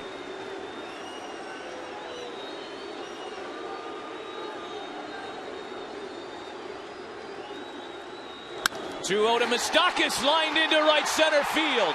Kane will score, and this game is tied.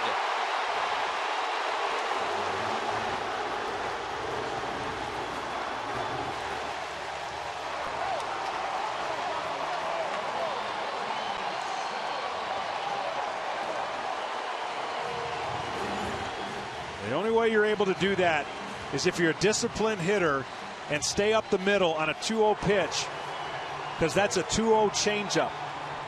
So you're either guessing along with them, but the discipline of the lineup allows you as a hitter to stay and not do more than it's capable. If you're aggressive and you're going to attack that pitch, that changeup is going to be a rollover ground ball. So Moustakas and the Royals do what they do best. As soon as they're down, they rally, and they've tied the game. As soon as they're down. I mean, they give up the run to fall behind 3-1, and before the Mets can blink, it's a 3-3 tie again. Again, struggling average-wise in the postseason, but hitting with runners in scoring position. They make their hits count. That is just a great lock-in job on a 2-0 count from a hitter who is struggling to get his hits in the postseason, but with runner in scoring position, a huge 2-out game-time RBI. Salvador Perez now.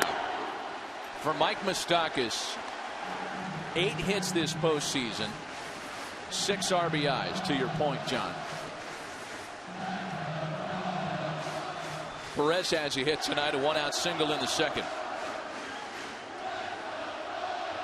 He also got clipped on the throwing hand by a foul tip at the plate. No worse for the wear. Into right center field, well hit. Lagares is out there calling for it to retire the side, but the Royals come right back. A couple of runs, 2 runs on 3 hits. Wheat played 6 complete in game 1. The Mets and Royals all tied at 3. The Mets in this World Series have the strength in the front end with their good, young, hard-throwing starting pitching. And here's Danny Duffy, the left-hander, who fires a strike to Michael Kadire, who was pinch hitting for the DH that started the game, Kelly Johnson, who was 0 for 1. The numbers this postseason for Duffy, hard-throwing left-hander.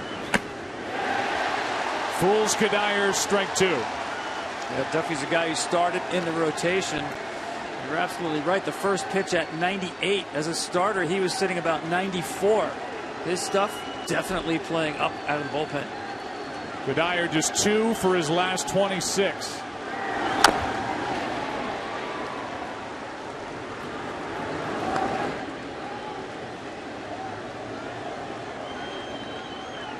Bullpens active on each side. Kelvin Herrera getting loose for Kansas City in their pen. Here comes the 0-2. That's foul. Give you our game summary brought to you by Budweiser. Went through it a bit last inning. And you see that bottom line after you look at the pitching lines of the two starters, Volquez and Harvey. Escobar, the inside the park home run to start the night offensively for the Royals. Granderson, a solo shot in the fifth, and we lost power in the truck. Still 0-2. So a weird night. Shot of Harvey in there. You talk about weird, Joe. Giving him 3 runs, his career record 26-1. And he takes a 2-run lead into the 6th, and it all started with an ambush by Zobrist. And I think the big difference with those numbers, though, is National League versus American League. We're seeing the difference in an American League lineup where you have that designated hitter. I always believe in National League lineup you have the pitcher and the guy who hits in front of him as ways to get out of jams. Here comes a 1-2 from Duffy. Ned Yost goes to the left-hander here with Kelly Johnson to lead it off, the left-handed batter. Then a lefty, Granderson, the right-hander, David Wright, but then the other left-hander, Daniel Murphy.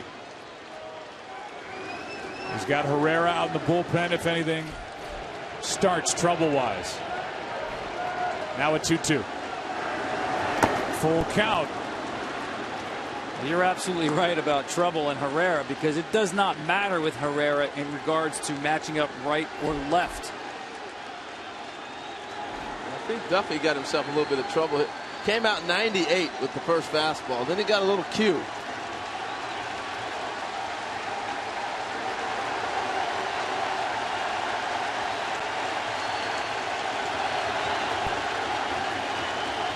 Three-two pitch. Got him looking, one away.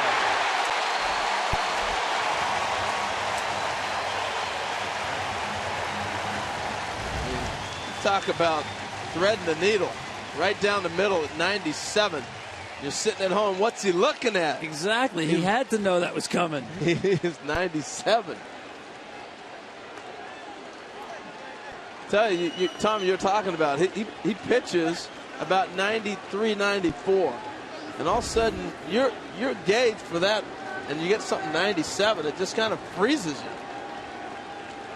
Here's Granderson, who's putting together a terrific postseason. He's walked and homered tonight.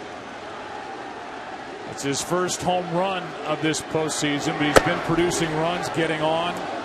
He's stolen 4 bases. Takes a ball. Last time it happened, 1958. Third time both leadoff hitters have hit a home run in the same World Series game. Granderson went the conventional route over the wall. Escobar, his ball stayed in the park, but he circled the bases without a play at the plate to start the night.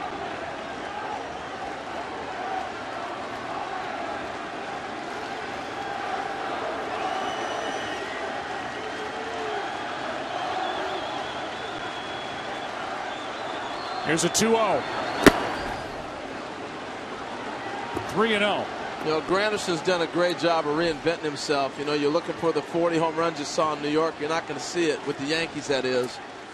But he's been a lot more patient at the plate, and he's taken a little simple approach that's taken a couple years for him to get to. Watch the first step. Gets there early, sees the ball, and recognizes it. And he'd been caught in between for about a year. But when you have the same hitting coach in Kevin Long that he had in New York, and he brought him over here to the Mets, I don't know if he did or not, but they've worked together well. Now they've continued that progress. 3-1. Oh, he was looking for something to hammer and just got under it. Rios in right. 2 out. Granderson just missed pounding that. Chevrolet and MLB teaming up to support youth baseball. This year's MVP will receive a Silverado full of baseball equipment to donate to their local youth league. Who will win the MVP? You have to keep watching to find out. And here with 2 out, nobody on, and Wright coming up. Herrera's coming in. Duffy did his job. Those were the numbers coming into tonight's game 1 during the postseason. And this guy can light up a radar gun. Triple digits. That's at 99. Ball 1 to David Wright. Well, if David Wright had trouble with the fastball last time. Well, I think he has to sell out for fastball until he gets the 2 strikes. Just sell out. Get started early. The 1-0.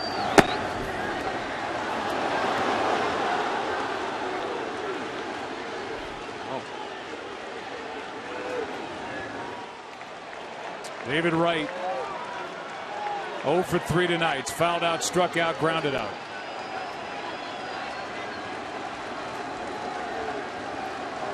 Looking for something on 2-0 and just can't make contact. 2-1. Well, you got to figure David has not played a full season. Really didn't start playing until about a month ago. And that's why he's a little late on the fastball. He's always been a guy who likes to go right center, but now he's being challenged with one of the best fastballs in the baseball right now.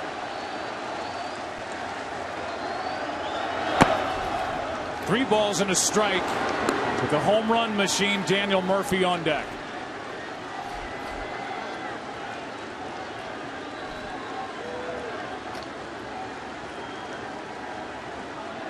No mystery what's coming right here.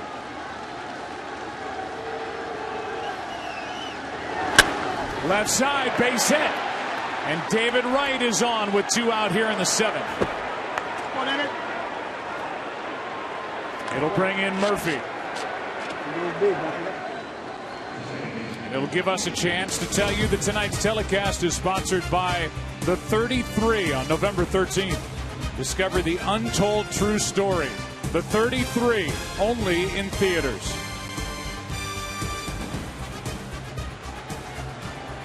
Well, now it's Daniel Murphy, who has 7 home runs this postseason, has homered in 6 straight for an MLB record during the postseason. 1 for 3 tonight.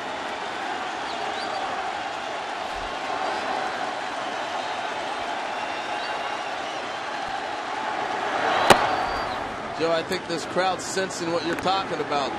This is a moment right here with Murphy at the plate. Herrera's in a dangerous spot because he hasn't thrown the breaking ball yet. You really do have to mix it up to Murphy much more than to Wright. Wright got a base hit with 2 out. Now Murphy gets one into center field. David Wright will stop at second. 2 on, 2 out, and Murphy's 2 out of 4. He threw a changeup, and Murphy was all over it. I mean, molten lava wishes it was as hot as Daniel Murphy. Rare changeup from Herrera. And look, he's totally on balance. Well, this guy's from another planet. Seeing the ball great. Bottom hand hitter. Top hand comes off the bat with the balance. Guarding against 99 and to be right on time against 90. Well, it brings in Cespedes. The numbers are phenomenal for the Mets from the moment they got Yoenis Cespedes from Detroit.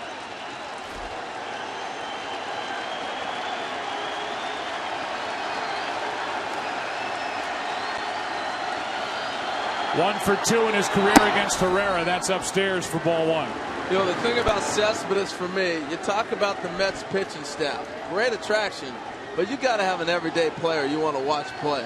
This guy's a star. We watched him run already, watch him throw, swing the bat. He became a gate attraction for them.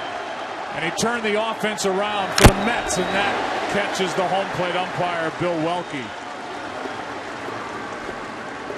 The Mets became the first team in MLB history to rank last in their league in runs per game before August, and then lead their league in runs per game from August 1 forward. And since joining the New York Mets, Cespedes went deep 17 times, drove home 44, had 9 go-ahead RBIs, and the Mets were 38-22 since they acquired this outfielder from the Tigers, and that caught the home plate umpire, Bill Welke, in the chest. And that's right where Herrera has to throw the fastball. It has to be above the hands of Cespedes. Below the hands, you're asking for trouble. Has to keep the fastball at the top of the zone. Great low ball hitter.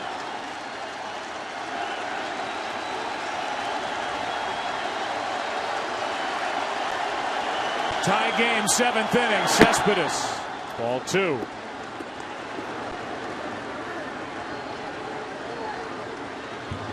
The lead runner is David Wright at second. Daniel Murphy trailing him at first. Cespedes trying to make him run. That's in the air to left. Back is Gordon, and standing still, he has it to end the top of the seventh. And the Mets have left 7. And game 1 is tied at 3 after 6.5. Finished after 6 is Addison Reed, the right-hander, who's been a nice addition to this bullpen and is getting some big outs this postseason. Takes over.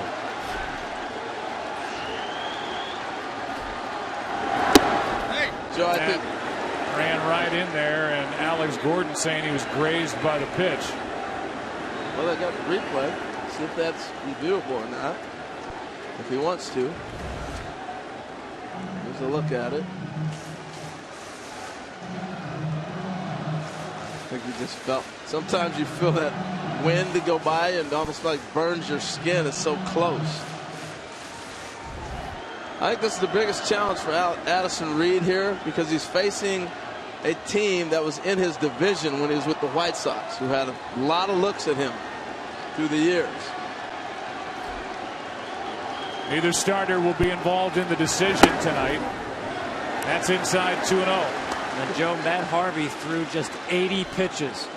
But for me, this game changed with Zobrist ambushing him leading off the 6th inning. Until that point, Harvey wasn't stressed. Had faced only 4 batters out of the stretch.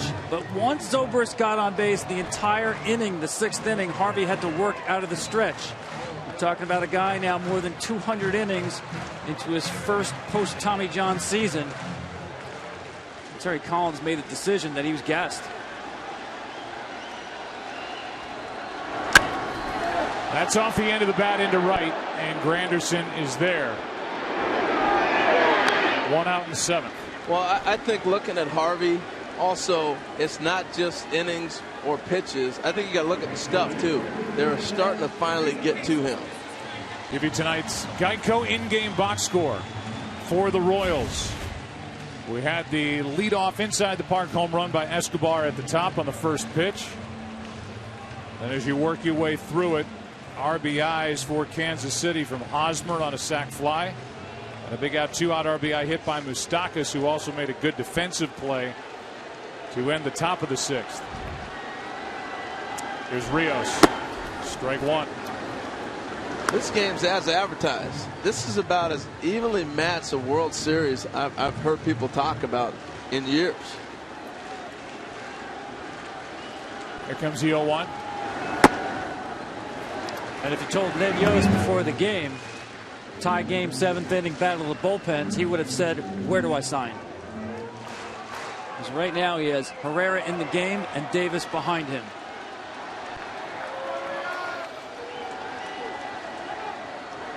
It's been said coming into this World Series, it'll be a battle of whose strength is stronger.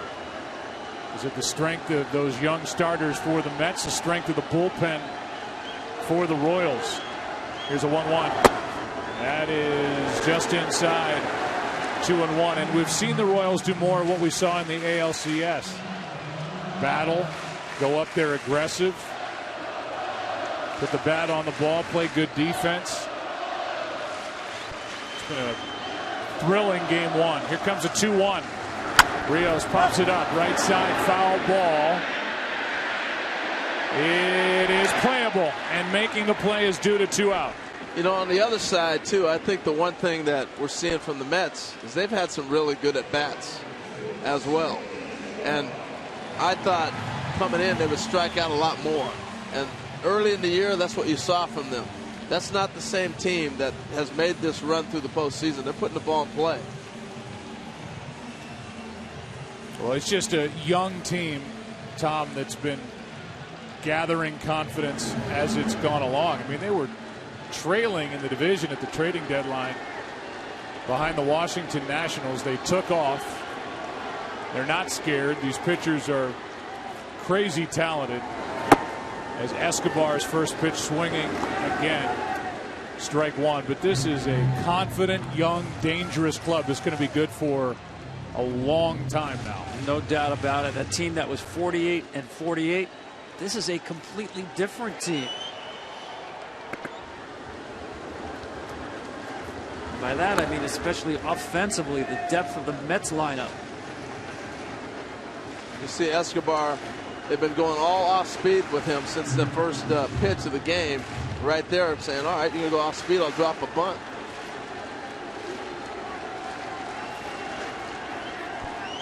Here's a 1-1. Yeah, that's still in order if he wants it. I mean, typically you would say 2 outs, base is empty, it's not a good play. But with Escobar's speed, he can steal a bag. d'Arnaud has not been throwing well late in the season. Wes Zobrist hits a ball in the gap. He scores. Here's a 2-1. Got under it. Popped it up on the infield.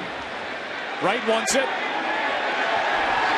And a good inning by Addison Reed. That sends game 1 into the 8th inning. Tied at 3. Taking over in right field is Orlando. Paulo has come in for defensive reasons this postseason. Rios is out. Herrera back to the mound. And the fastball misses up and away to Lucas Duda in a tie game. And you see the adjustment the Royals have already made. They moved Escobar over where Moustakas was playing, where the balls were hit by him with not as much range. So they've already changed how they're going to defend Duda already part through game 1. Duda's had a nice game.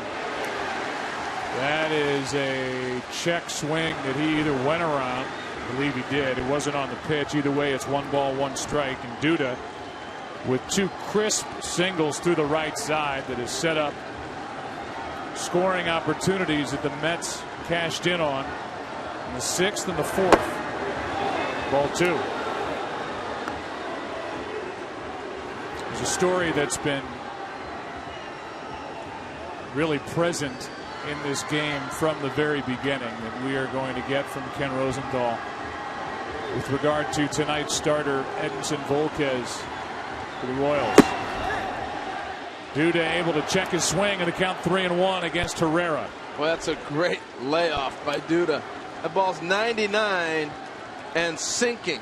You just don't see that kind of sink action on a fastball that hard. Watch the ball run off the plate and he's able to hold up on it.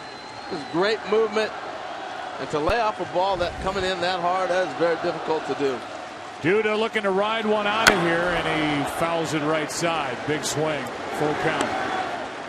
He's definitely heating up. That game 4 NLCS, 3 extra base hits on full counts. Here he is again, full count. With that high leg kick, you can go in and out of consistency. He's hot right now.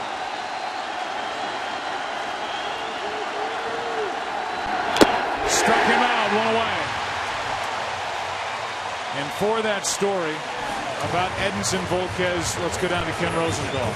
Joe, Edinson Volquez is together with his family right now in the Royals clubhouse, together because of some awful news. Earlier today, Volquez lost his father, Daniel, who passed away in the Dominican Republic at age 63. It is not yet clear whether Volquez was aware of the news at the time he pitched. We will know more after the game and, of course, send our condolences to Volquez and his entire family. Ken, thank you. Volquez tonight, as d'Arnaud flies one into center for Kane. 2 out. Volquez got through 6, allowed 3 runs on 6 hits. And what we were told by the terrific PR director for the Kansas City Royals, Mike Swanson, during the game was that he was unaware and that it was his wife's wish that he not be told before or during this start. So with respect to that, we kept that news quiet until he came out of the game. Even though because of social media that news was bouncing around out there, that's not our job to break that. In case he were to hear about it, the TV's on in the clubhouse, what have you. from us. Lagares now, his first at bat since taking over in center field. 1 ball, 1 strike. I think that's such a difficult thing. All I can picture was him skipping into the clubhouse today with a big smile on his face, ready to pitch the game. And that's just such a tragic thing to hear. Thoughts and prayers definitely go out to him and his family.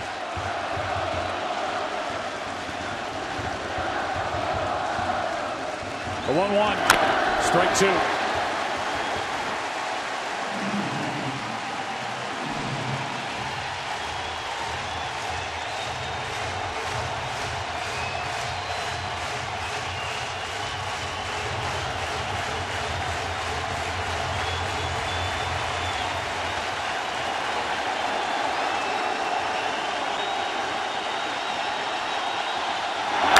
Good rip by Lagares. That's one of the best swings of the night.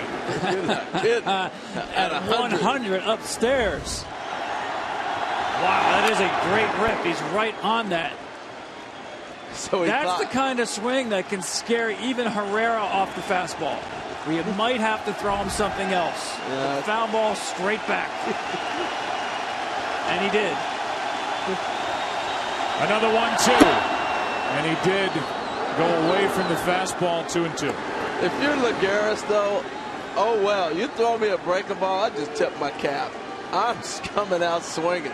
That was a beautiful swing. But you're right, Tom. It scared him off it. 2-2 now. Breaking ball foul back. Well, remember, Lagares is in this game for Conforto because Terry Collins was going to his defensive specialist in the 6th inning with a 2-run lead. And now he gets an at-bat in a tie game in the 8th inning against Herrera.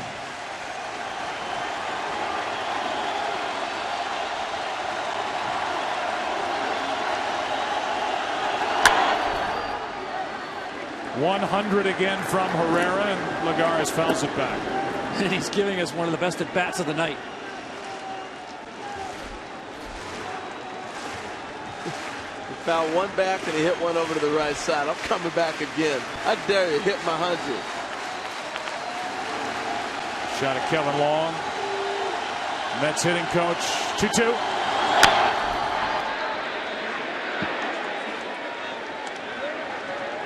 He has spoiled everything.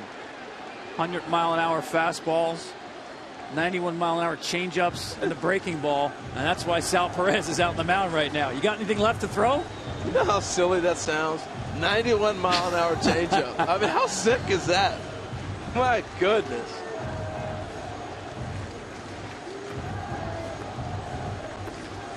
Before another 2-2 pitch. Tonight's telecast sponsored by Master Pass, your shortcut to priceless.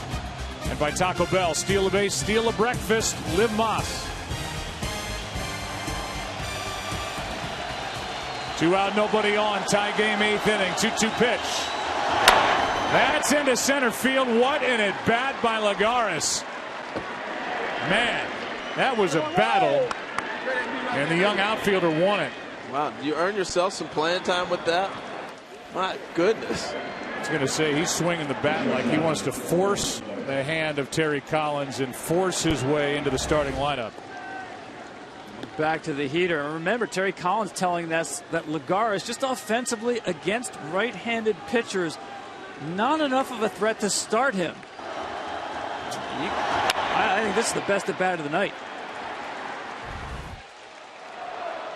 And now Dave Island, the pitching coach, will trot out to talk to Herrera before Flores bats.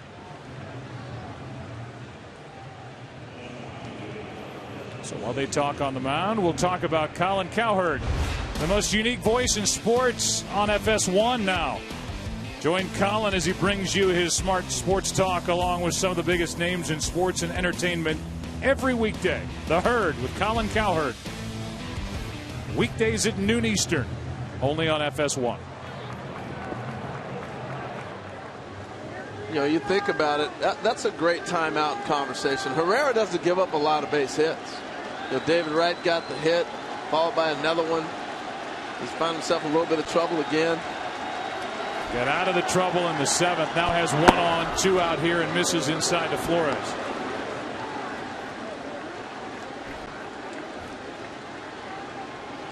This is where I like the stolen base. Against hard throwers, 2 outs, tough to string hits together. There's Herrera checking on him. You're at the bottom of the lineup to play for 2 more hits to score a run because the outfield is so deep. The odds of that are not great.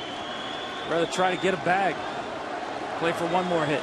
Lagares stole 7 during the regular season. He's going.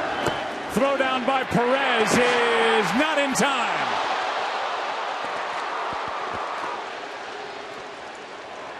And I tell you what, because he doesn't have confidence in that fastball, he ends up throwing a slider. If he throws his normal fastball at 99, 98, he's out. The difference is he got a breaking pitch to throw, and he's going to be safe by just that little bit. And that was close.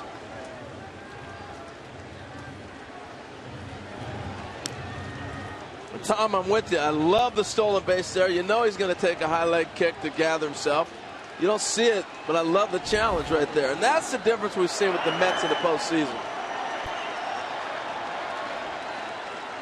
Second base umpire is Mike Winters, and looked like he got that call right. Now the outfield comes in much closer, defending the runner on second base, and the blue pit against a hard thrower. Well, Flores has already made 1 sparkling defensive play in this game. Remember how his season has unfolded, and Ruben Tejada had taken over at shortstop, but he was lost in Game 2 of the division series on that slide by Chase Utley. So it's Flores' job. The bigger offensive threat of the 2, and he is late there at 100. It's 2-2.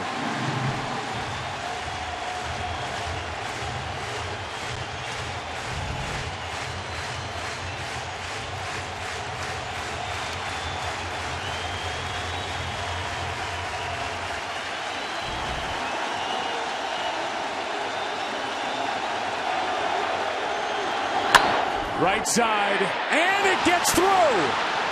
Here comes Lagares, and the Mets take the lead.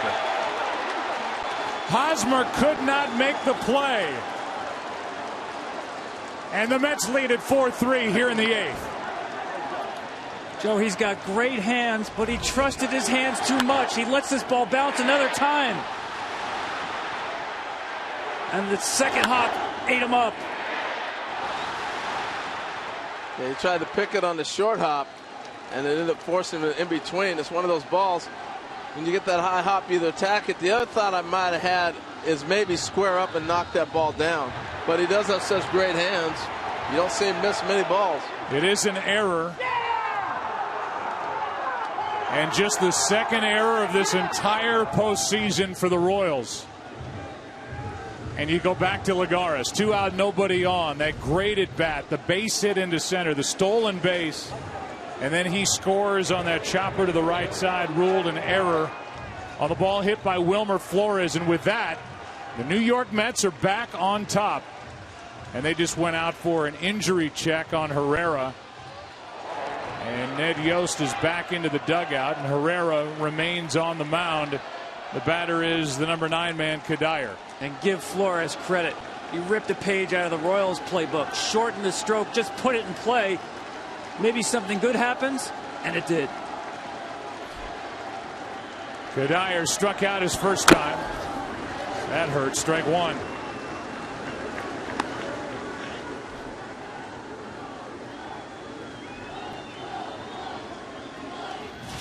Well, here you go, pitch by pitch. It was an epic one.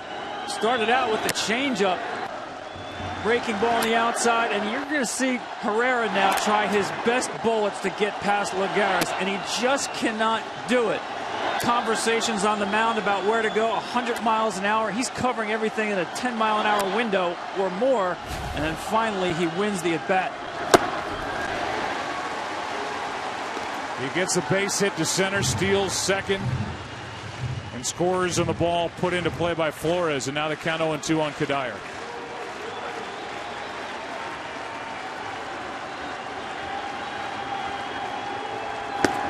chased it. Perez will finish it, but the Mets have the lead.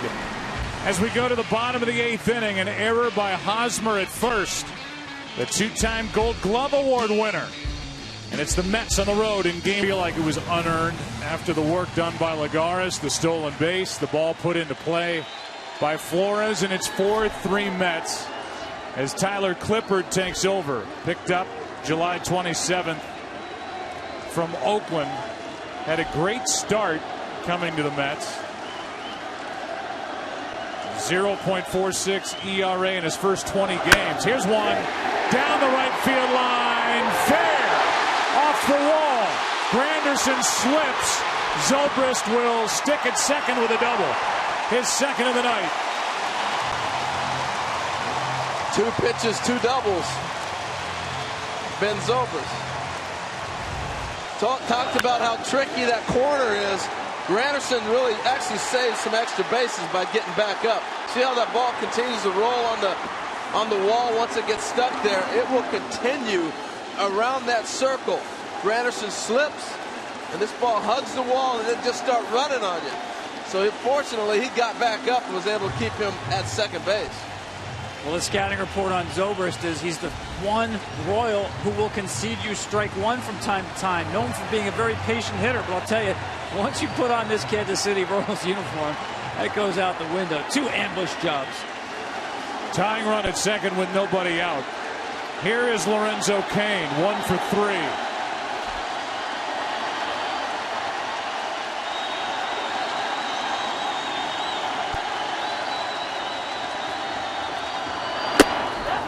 Tried to bunt at a pitch head high, strike 1, just to finish on Clippard. Since the 6th of September, 17 appearances, an ERA of 6.75 with 5 home runs allowed. Right now it's Clippard trying to get it to Familia, who has been lights out, the closer for the Mets this postseason. And that's why I'd rather see Cain swing here, especially the way he's been hitting the ball to the right side.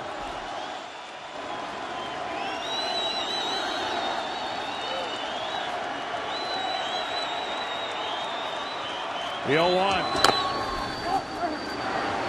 0-2 is Cain, who hit .307 during the regular season, has tried to bunt.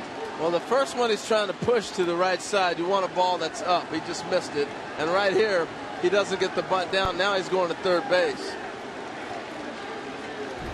You almost have to believe he's bunting on his own right there, just trying to make sure he does move up the runner. Yeah, well, Tom, I think you're right. And talking with Ned Yost, he doesn't like Cain to bunt.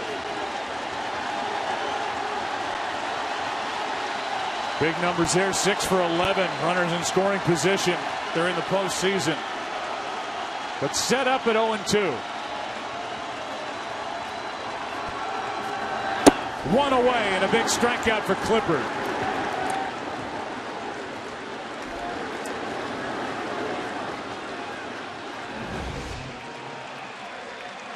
Throws this one by him. The 0-2 fastball up. Cain in protect mode. Take advantage of the aggressiveness, the anxiety with a 2-strike count.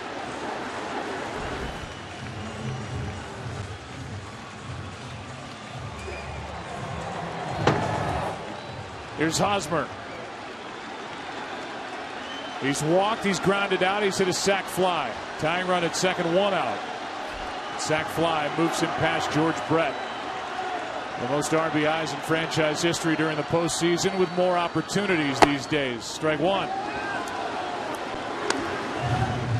Terry Collins showing a lot of confidence in the way Clippard is throwing the baseball. His closer is in the bullpen warm with a nasty splitter to neutralize left-handed hitters. For Clippard, the neutralizer is the changeup. That's why when he's on, he's tough against left-handers. The 0-1 pitch. There it is. 80-mile-an-hour changeup, and the count now 0-2. It's a beauty. Tyler Clippard will throw that glove at you, the elbow, the arm, the long arm swing, and then you keep looking for the baseball, and it's still not there. talking to him about that changeup yesterday, and he said he started throwing that when he was age 12 and just continued to perfect it through the years. Hosmer set up at 0-2. And now Darno is going to go out and talk. So they will talk. Flores gets in on the conversation. The tying run at second. A reminder, tonight's telecast sponsored by Bud Light. Make the right call. Drink responsibly. By Fitbit. Find your fit. And by Verizon. Better matters.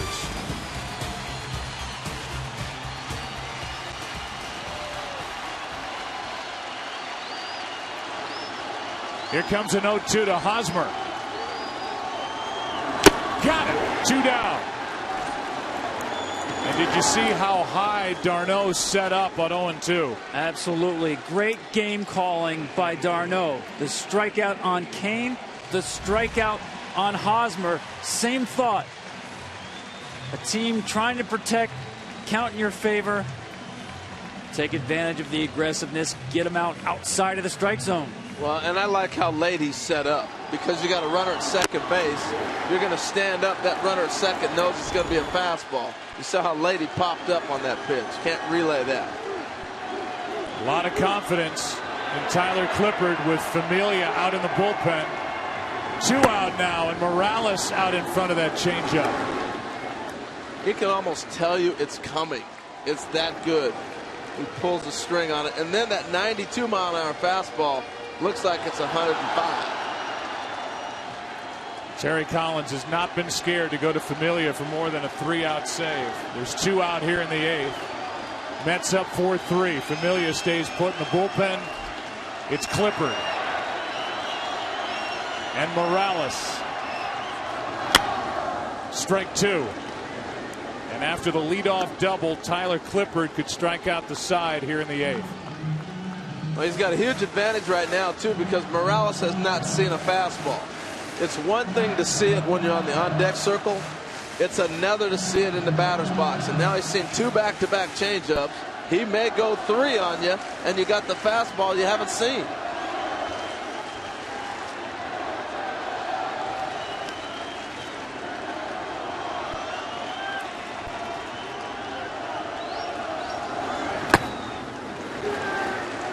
Another change. This one bounces in, ball 1. It's one of the things I love about this World Series, Joe. These two teams have not played a lot. Interleague play really hasn't come into play much, so the entire Royals roster has just 11 at-bats against Tyler Clippard. So you're trying to figure out this guy and that mystical changeup on the fly.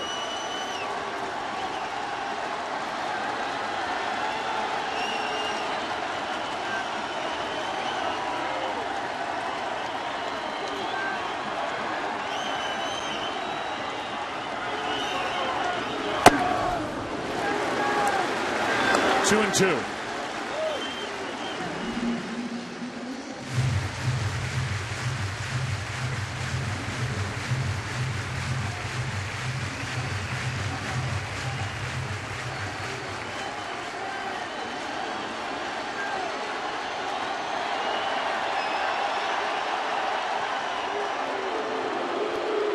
Zobrist, having been out there now through the at-bat of Kane, the at-bat of Hosmer, and 4 pitches to Morales. Darno is going to go out there and talk about the signs that he's flashing out to Clippard.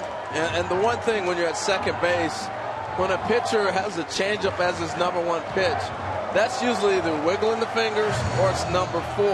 So that's easy to pick up.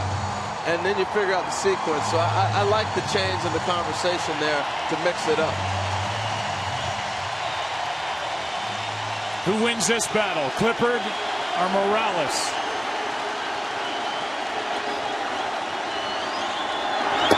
That gets away from Darno, and the tying run 90 feet away. Well, you saw that Darno did not put down a sign, probably planning the next 2 pitches. But certainly that was not in the planning. The wild pitch on the changeup. No sign.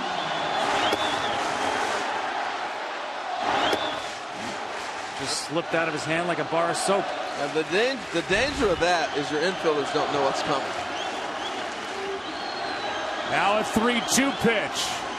Morales walks.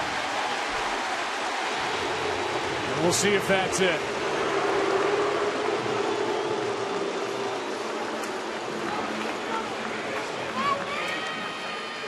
Should have a pinch runner for Morales. That will be Dyson. And with Familia ready to go, and with Moustakas coming up, that's it for Clippard, who gave up the leadoff double, struck out the next two.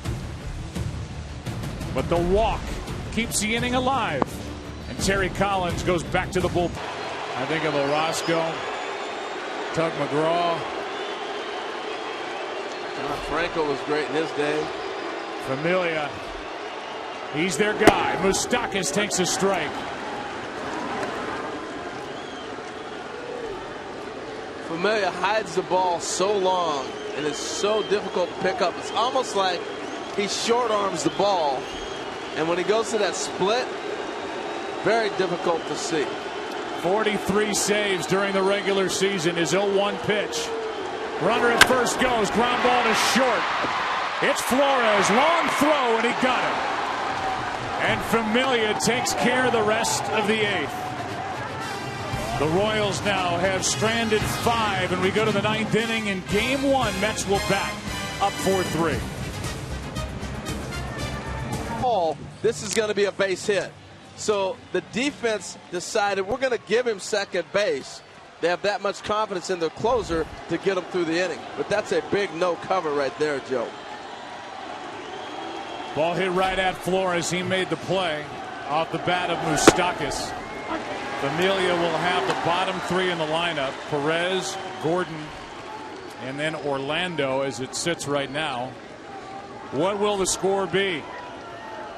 Mets will be leading by at least 1. Here's Granderson. He's had some good swings tonight. Had a home run back in the 5th. As Hochevar, the right-hander, takes over. He missed all the postseason fun last year. And that run by the Royals coming back from Tommy John surgery.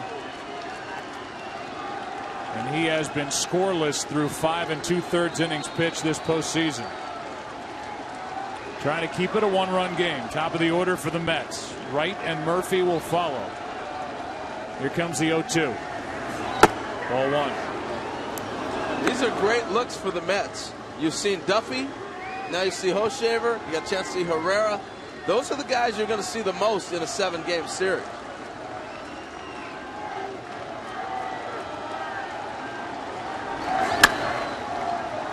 That's easy in the air to left for Gordon.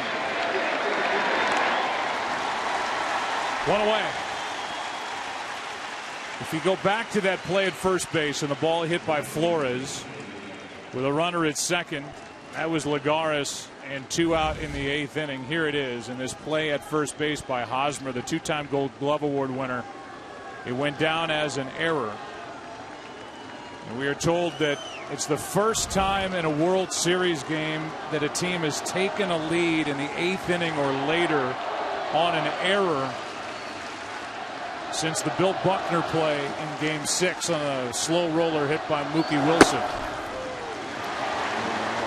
I guarantee you, watching that play, Mets Nation all flashback to 1986.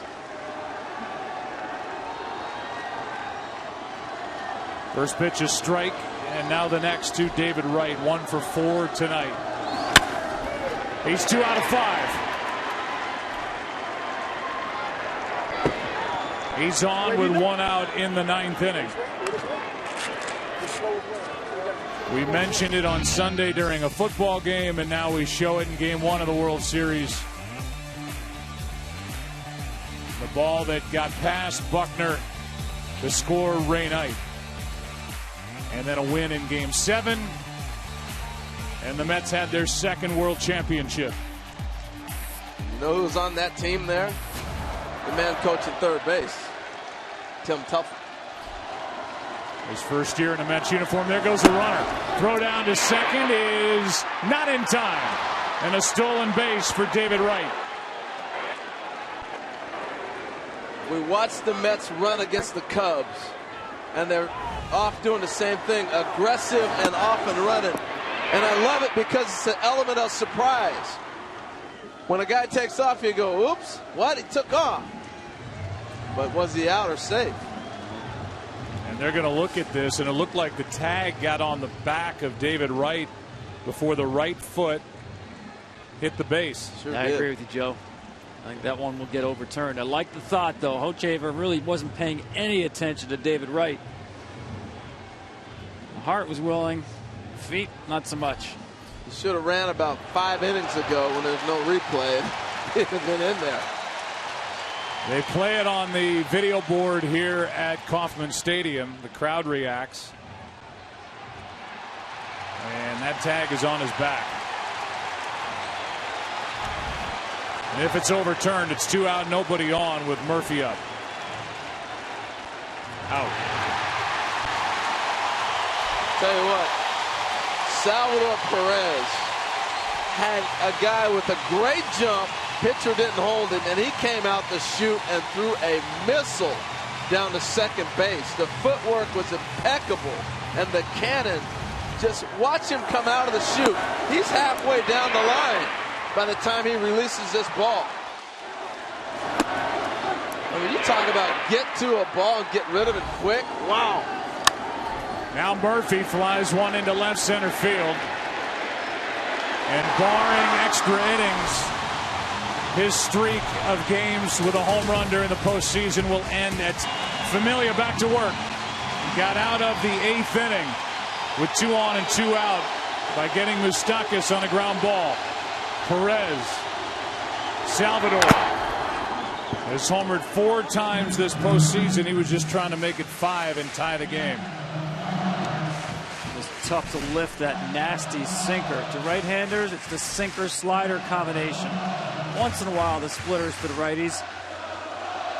But everything with tremendous downward movement. Henry Mejia, a right-hander, was supposed to be the closer this year for the Mets. Suspended twice for performance-enhancing drug use. It went to Familia, and he has been phenomenal. Strike 2. Third in the major leagues with 43 saves. See that little smile right there? He gave him a little different look. He speeded up his windup on him and was able to sneak a ball by him. Perez 1 for 3 tonight. To the shortstop, Flores. 1 out.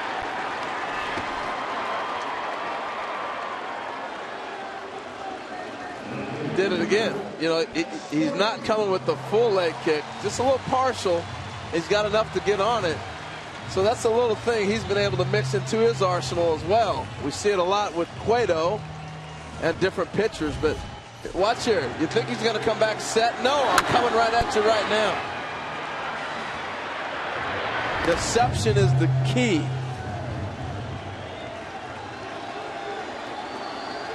Here's Alex Gordon, 0 for 2 with a walk.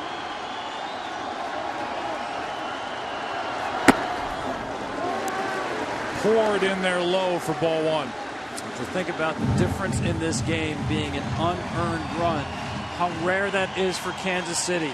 The first unearned run they've allowed in 136 innings.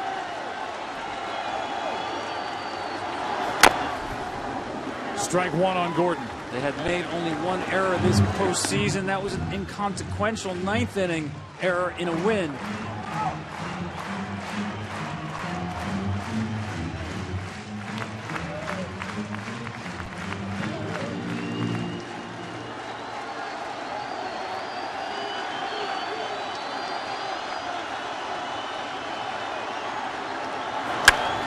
Gordon in the air to center. Back at the wall. This game is tied.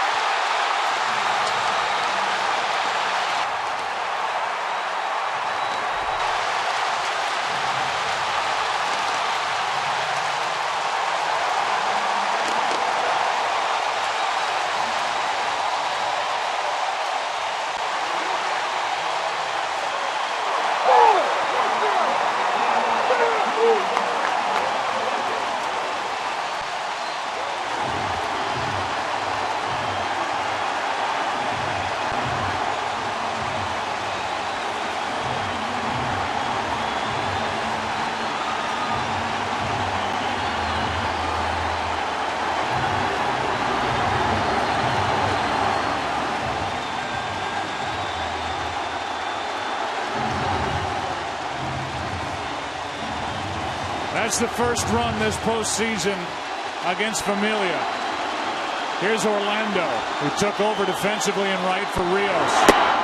Not a bad idea, but he missed it. Strike one. I talked about how difficult it is to lift that sinker of Familia. Great job by Gordon, and the quick pitch didn't work this time.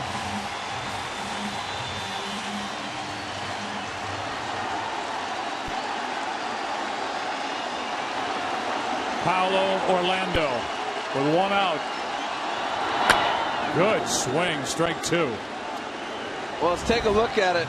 The other thing that happens, you don't gather yourself on the quick pitch right there, and he ends up hanging the ball out over the middle of the plate, and Gordon didn't miss it.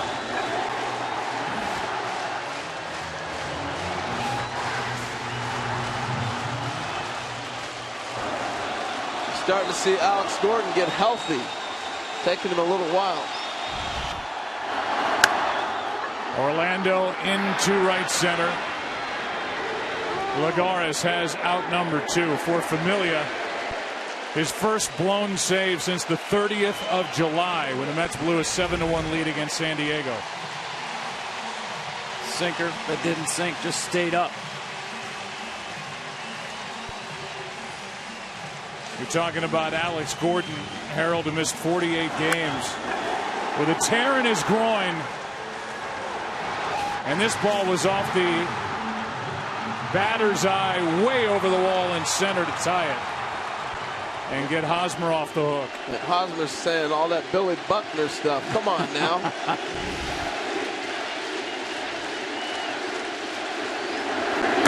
Escobar, strike one. He's not seeing that fastball.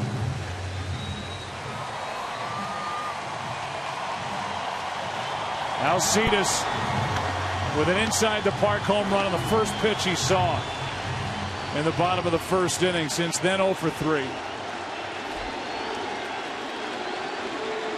As Jeurys Familia tries to keep it 4-4. Off the end of the bat. Duda to the bag. But it's Alex Gordon. 13 home runs during the regular season. He has his second of the postseason, and his shot in the 9th inning ties Wade Davis. What a job he did in Game 6 on Friday night against Toronto. Came on in the 8th inning. The rain hit. He had to sit for an hour. Came back out, got into trouble, and then got out of it. Skips it in there to Cespedes, ball one. And I love that reaction by Hosmer. You think about the Royals were so bad they kept getting high draft picks. But the backbone of this team was built on those picks. Hosmer, Moustakas, Gordon, all in the top 3 in the draft. Right there you saw Alex Gordon pick up his fellow lifelong Royal off the hook.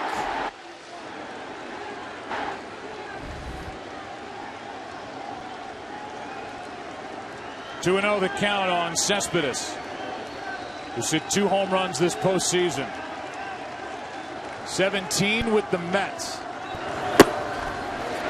Gets the corner. Davis does. It's 2-1. Wow. That's some paint right there.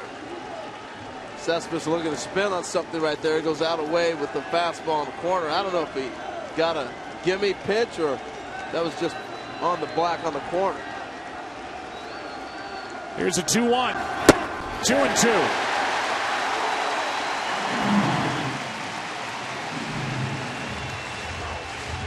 Wade Davis over his last 13 postseason appearances.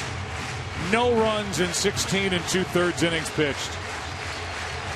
3-0 and 3 for 3 in save chances.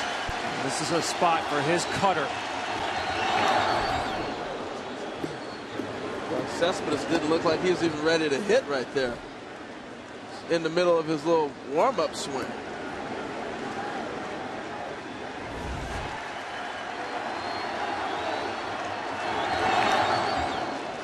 Three balls, 2 strikes. Cespedes leading off.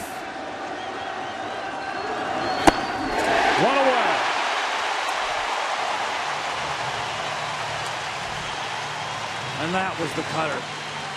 Really changed his career, that pitch. I think it's one of the best cutters in all of baseball. It's funny, the story behind it is back in 2001 in September. He just decided to start throwing it. He watched Clay Buchholz throw a cutter and he decided, you know what, I want to try that pitch. He went out there and threw a complete game. It was back when he was a starter. Think about the job that these two general managers have done shaping these teams coming into the season and within the season. That's a strike to Lucas Duda.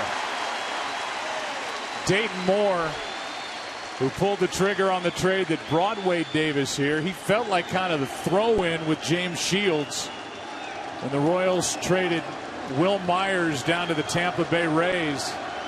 What they got was their closer.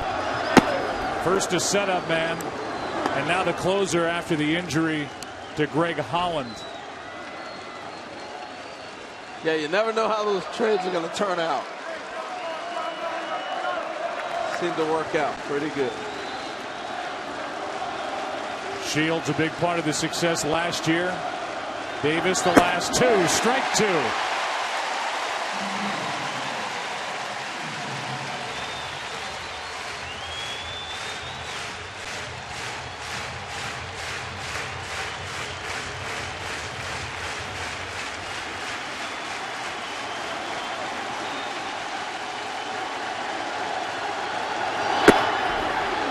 Two and two.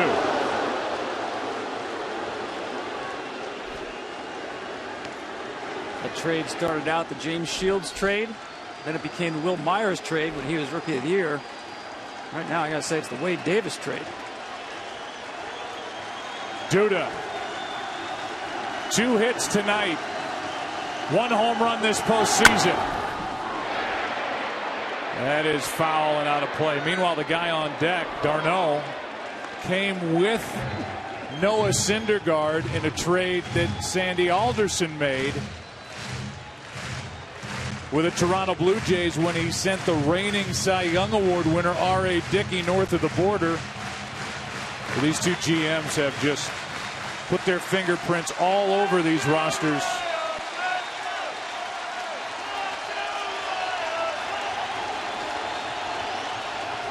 Here comes a 2-2 again to Duda. 2 out.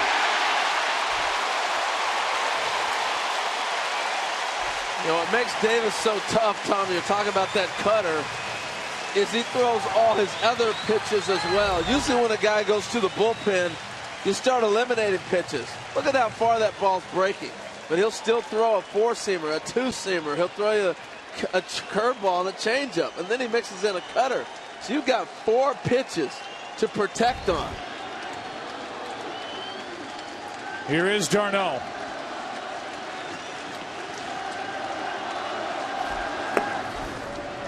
These guys, they don't ever look like they're ready. He's not like quick pitching people.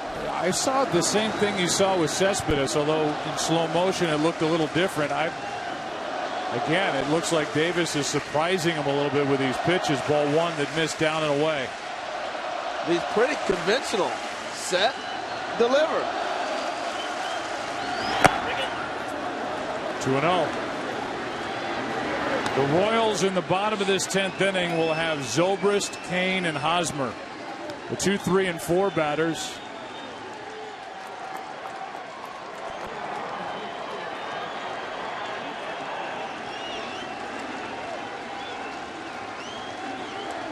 d'Arnaud looking for a pitch on 2-0.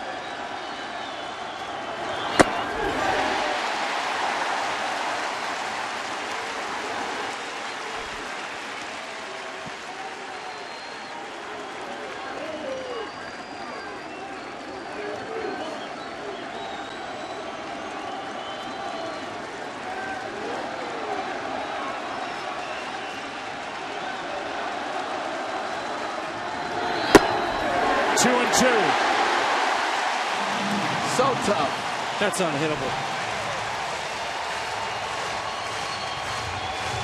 Davis could strike out the side. Late cut on the black.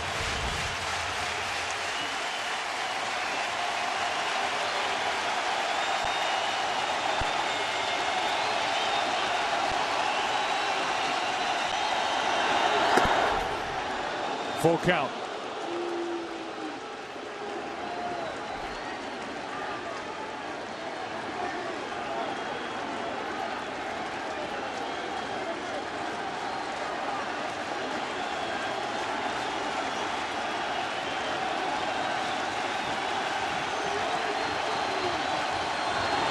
Wade Davis.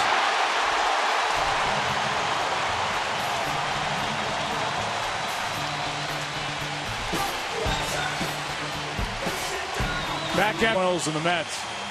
Here we are in extra innings of game one. Escobar, an inside the park home run, started it. That came leading off in the bottom of the first. Granderson, a solo shot in the fifth. Gordon tied it. Familia, first blown save since the 30th of July. And now it's Jonathan Niese pitching on his birthday. First up is Zobrist, ball one. We came on the air talking about how October 27th is the day in 1985 that the Royals won their only world championship. Zobrist takes a strike. It's also the day in 1986 that the Mets won their second when they clinched over the Red Sox. And now here's Niese, born on that date in 1986, pitching for the Mets. And getting Zobrist on a pop-up. One out. Foul ball. You're not making it up, right? No. Amazing. I really like Jonathan Niese.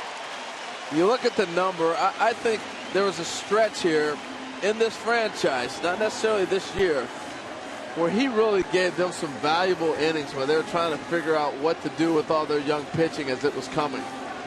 Pitched through injuries, and he's really been a guy that when they look back on this run, he's been a big part of it. Well, they have this group in their rotation now, strike one on Kane, that doesn't include Zach Wheeler, who will be back next year and has dynamic stuff. Here's Kane, strike two.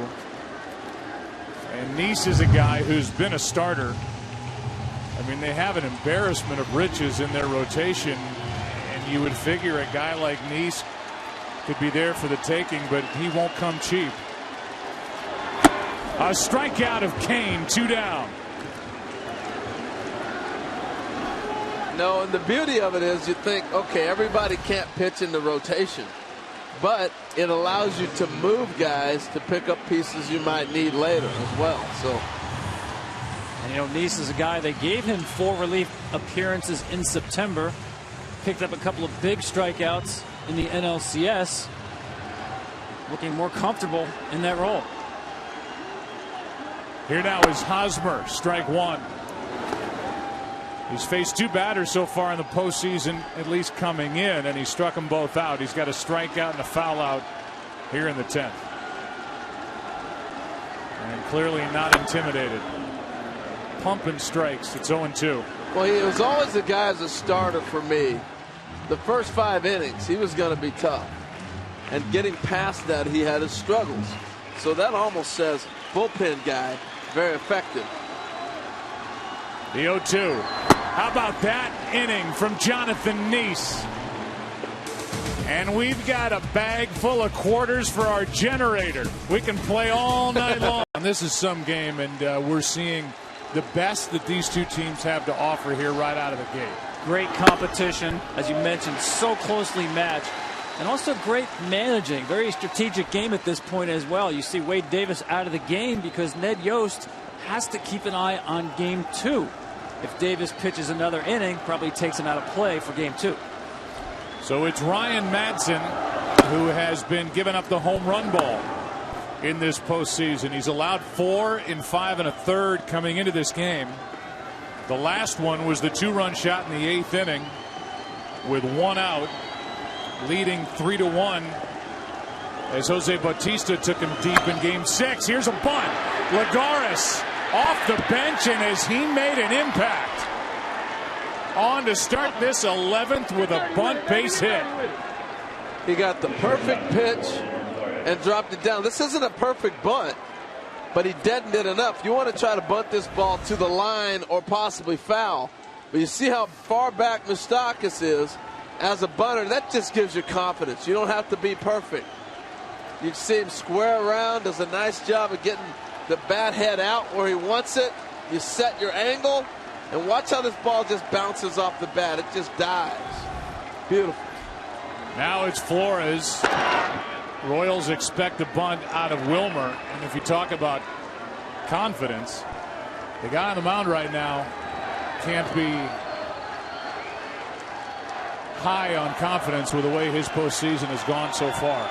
He's really been bitten by the home run ball. The Mets have had trouble, the position players, getting bunts down this year. And there's a good example why. Just really in poor position to get that bunt down. This has been a problem throughout the season for the Mets. Well, the key to sacrifice bunting is you got to give yourself up. These guys are getting around too late. I mean, you see the barrel of the bat is actually behind the plate. There's no way that ball can get down. One word comes to mind with bunting: commitment. You have to have the commitment to catch the ball in your bat with the bat out in front. Here's the 0-1 from Madsen. This is back to the pitcher. The play to first and out on the tag as both Hosmer and Zobrist were there. One away. Down to second is Lagares. Well, that could have been disastrous. Now, I thought he may have had to play at second base. This ball's bunted back so hard to him. Right here, he's got to play it too if he goes, but he's thinking just get one. And oh wow, Hosmer snatching the ball and take command over there. They both thought they got the ball. The double pump allowed Hosmer to think he was going to be the guy that drifts back and gets there. Well, now it's Kadire in year one of a 2-year deal. He has been to the plate twice in this game, struck out twice. Trying to be a hero here in game one for the Mets. Just 2 for his last 28 at the plate. Strike one. Madsen, the former closer for the Philadelphia Phillies. He's been through 2 Tommy John surgeries. And this was his year back. Counted on heavily for the Royals in their bullpen this season. And he gets the ball here in the 11th.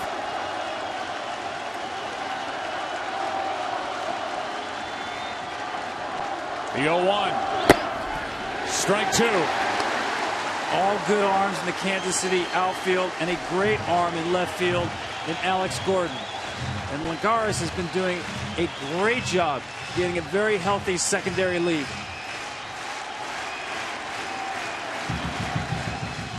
Mets 1 for 8 with runners in scoring position tonight. Big chance for Kadire. The 0-2. Ball one. Hey, Lagares looking to steal third, and with Kadire struggling, you almost want that guy at second base right now. Just sit there and let me see the ball, please. Don't jump around on me.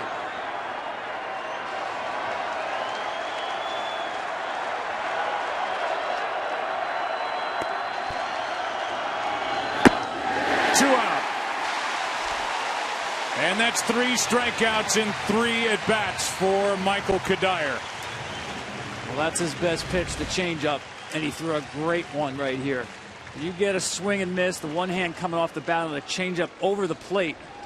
You've done your job to fool a hitter. So 3 different pitchers, I believe, he's faced tonight, too, right? Well, now the conversation is, what do you do here with Granderson right behind him? That's David right behind him. First base open and an empty bullpen. Just 2 relievers left.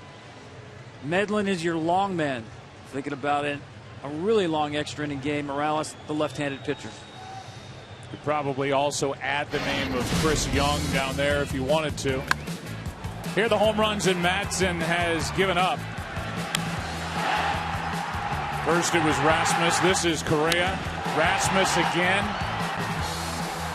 And then I started to go into it before the bunt base hit. Jose Bautista to tie the game here on Friday night.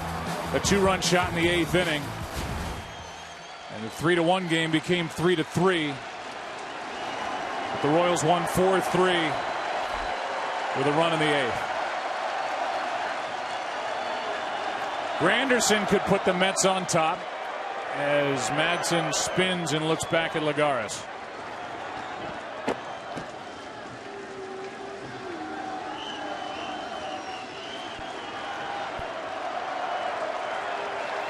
Escobar talking to Perez behind the plate. Strike one. Yeah, and Joe, what we're seeing is that's an automatic for Escobar and Perez. If he feels like he's jumping so far off, he's already in a position. All he's got to do is break to the bag. He's not giving up a lot of ground on a ball pitch. So that's just an automatic. You feel like you want to throw, I'll be there. The 0-1. Scooped up by Salvador Perez. Ball one. This is a difficult pitch around. Granderson always takes the first pitch. You get a gimme strike. But if the idea is to get Curtis Granderson to chase, good luck with that. He's got such a good batting eye. He'll take the walk if you don't attack the zone. He's 3 for 7 with runners in scoring position this postseason. To come up with a huge hit for the Mets. Oh, look at him. And has to take a seat. Cutter just chased him right there. You can see how quick Granderson is right here. This is when you're seeing the ball good, believe it or not, how quick he was able to get out of the way of that ball. Not diving. A lot of guys might dive right into that and get hit.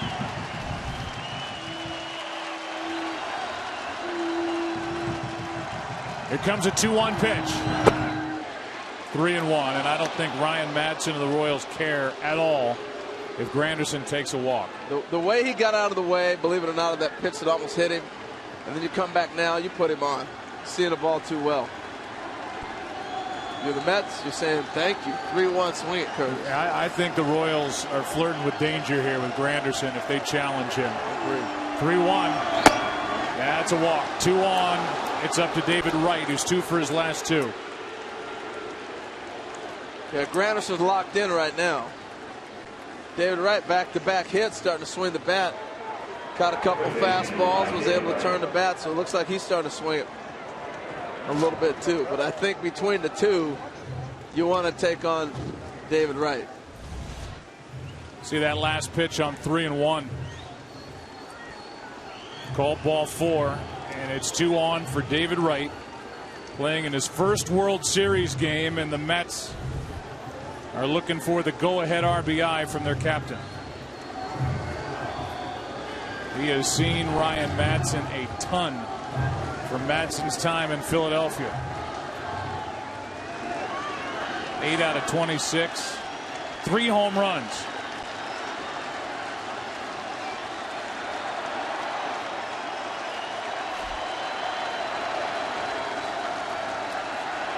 What's it going to be for David Wright?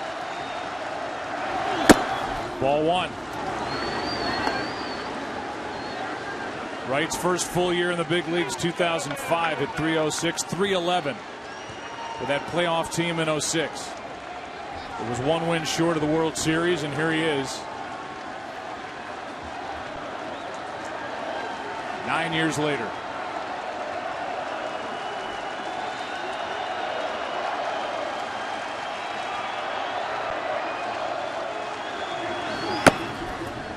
Ball 1. Ball 2. 2-0.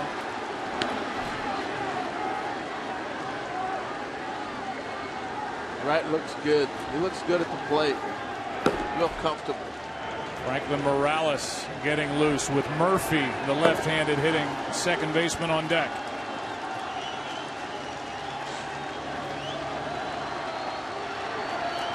Wright on 2-0 takes a strike.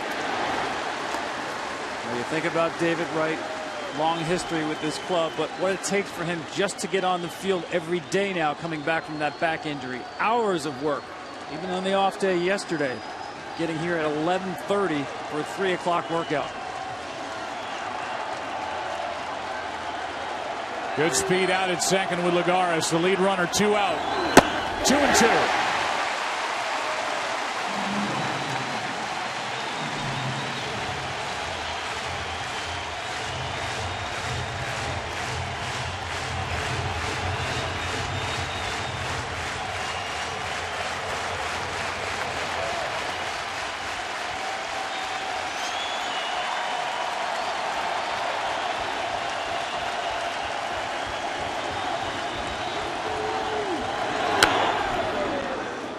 97 from Madsen. It's been the same story on Wright. Velocity, keep it away. The temptation is to go with Madsen's best pitch, the changeup, but I think he has to stay hard away. Well, and I keep looking at Ben Zobrist. If Lagares wants to steal third right now, let him go. He keeps moving to second base. You open up the whole right side for anybody to hit the ball through. Now he's staying back.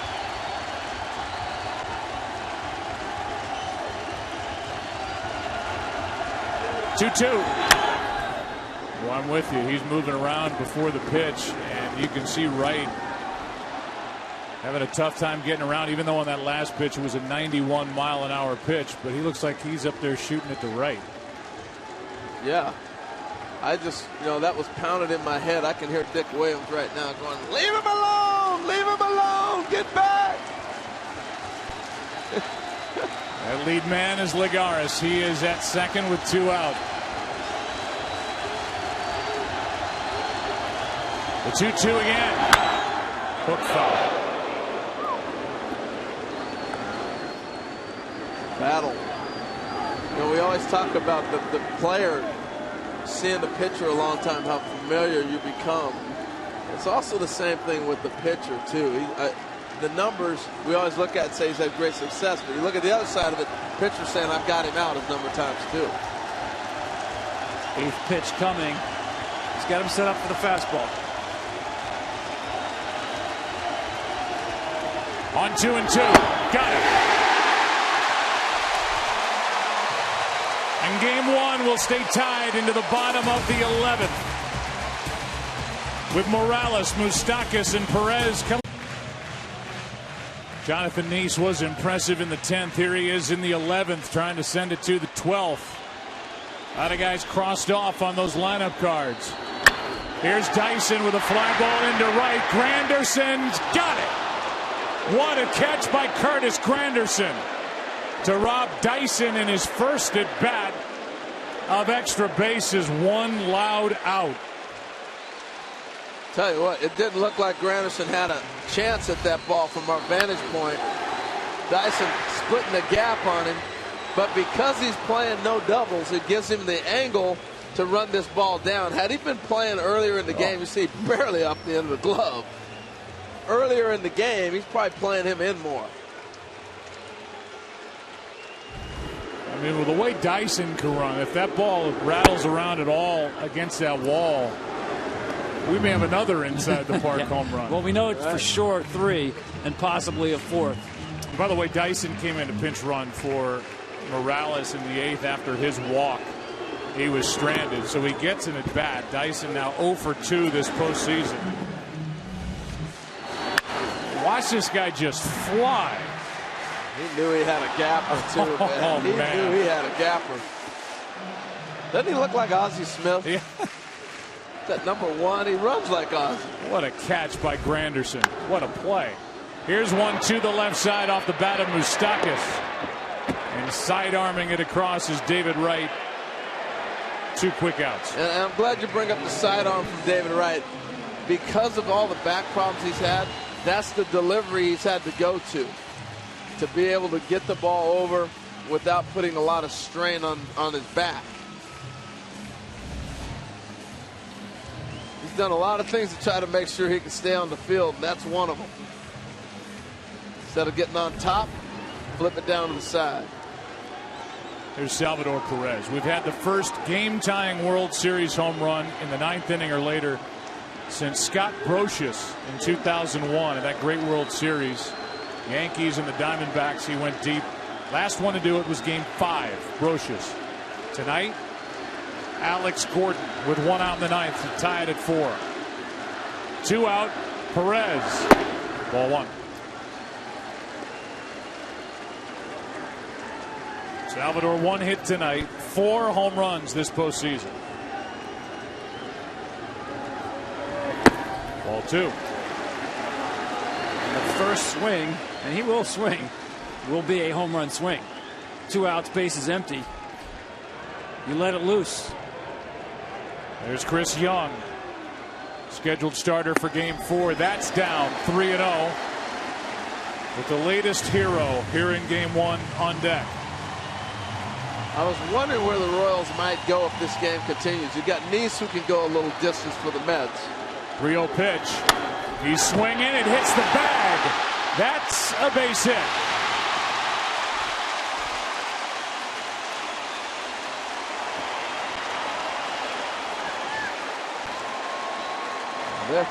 They're aggressive. 3-0.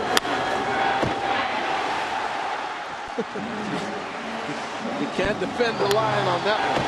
And I think David Wright has an out in order right there. He was guarding the line. If that ball does not hit the base with Perez's lack of speed, they're off the field. End of inning. I even thought after the carom off the bag, if Flores catches it in the air, he's still out of first base. Here comes Dan Warthen, who actually predates the manager Terry Collins with the Mets. Warthen's been with the organization at the big league level as the pitching coach since 2008, his 8th year. Meanwhile, Terry Collins is in his 5th year as the manager.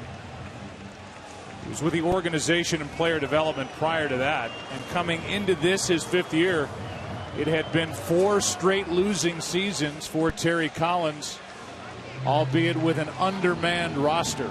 And now it's all blossomed in front of everybody's eyes with this young pitching. And Collins has really handled this 2015 season well. It's lefty on lefty. Nice against Gordon. Winning run at first at Salvador Perez.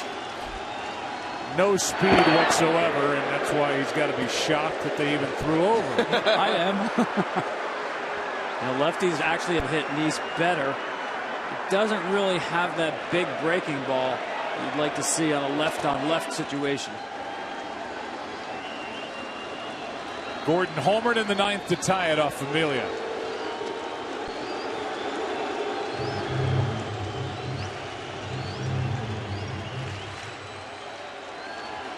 Nice pitched a scoreless inning on his birthday.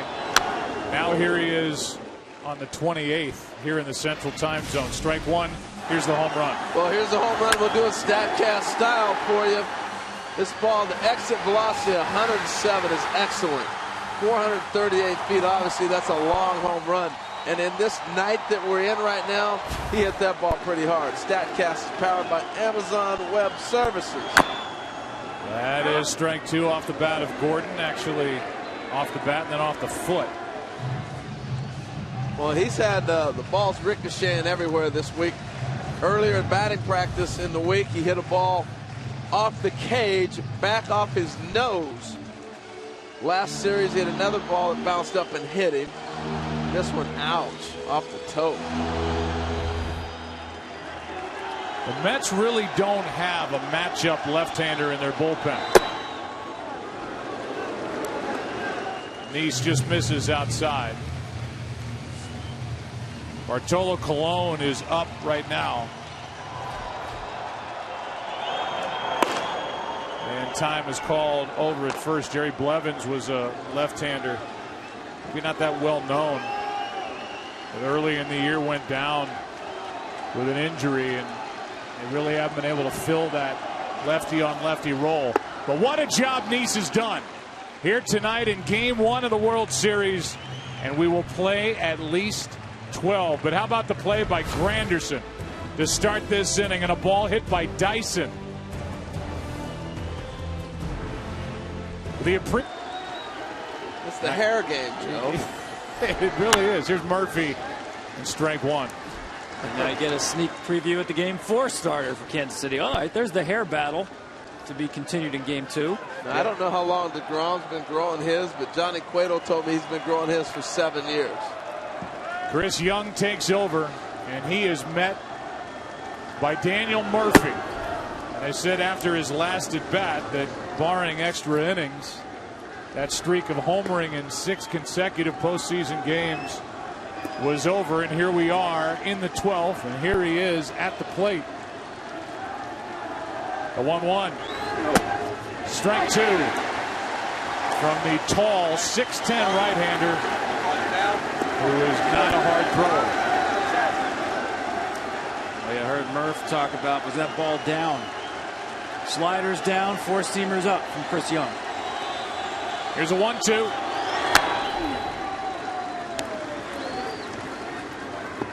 By the way, if I did mess up earlier, and I'm sure I did because Twitter will tell me if I did, but it's locally, it's now 20 after 11 or in that neighborhood. 20 after 12 in the East. So Nice is still pitching here locally on his birthday. Here's a shot foul.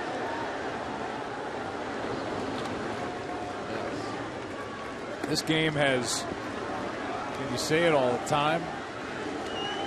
They've seen everything. Well, we've seen pretty much everything.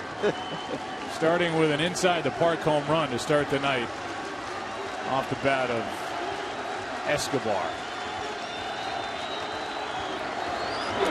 Now 2-2 on Murphy.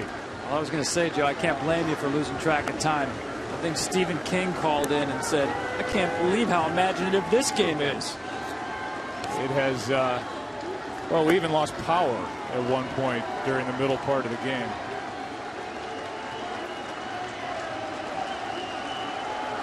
But it's been more than made up for. Here's a 2-2. A swinging strike three. The ball bounces right back to Perez. 1 out. And what a play.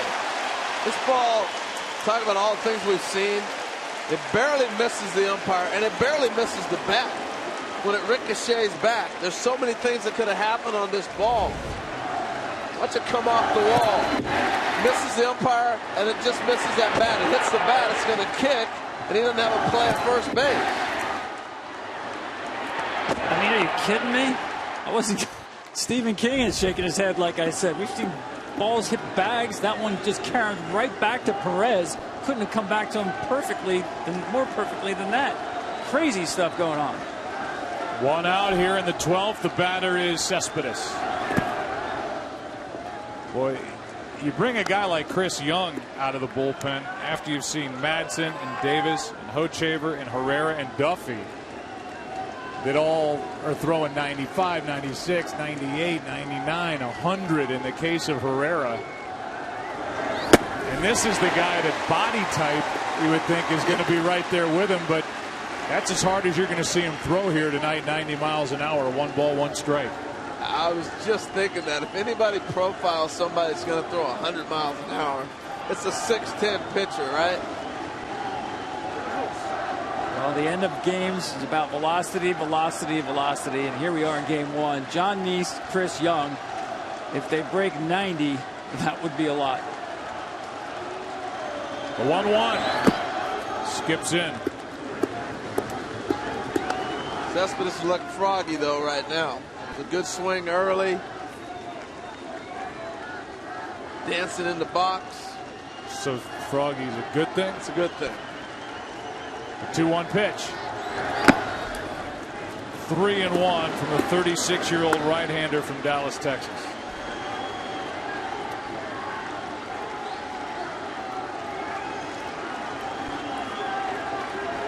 Didn't get a decision. Didn't go the 5 innings, but big part of the 14-2 win for the Royals in Game 4 of the ALCS. Full count. They have really done a nice job of exploiting that ball up and in on Cespedes in this game tonight.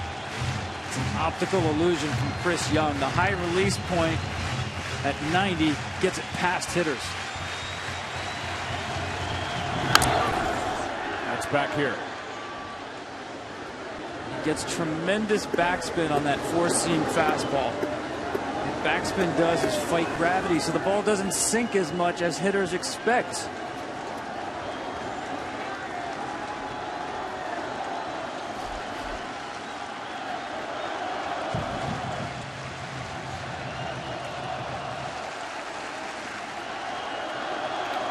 Another 3-2 pitch. Struck him out. 2 down. Excellent pitch. The other thing, Tom, what happens with him being 6'10" is he changes your eye angle. And that's what happened to Cespedes. You think that's a high release, you're going to get a fastball. And the next thing you know, the ball's dying before it gets to the plate. It's a great point. One of the few pitchers that works on changing the strike zone vertically. Most pitchers horizontally, stretching the plate inside and out. He wants to change the eye level and work up and down. This to me is A good matchup for Duda. He has 2 hits. He's hit the ball hard twice. He homered in Game 4 of the NLCS.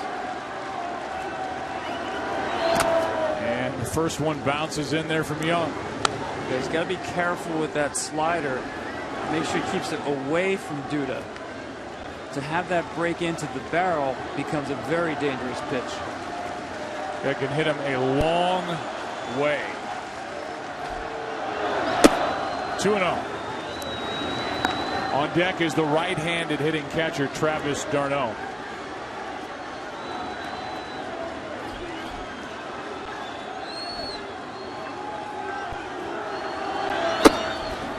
Joe, it looks like Young's thinking right along with you. He didn't want any part of Duda.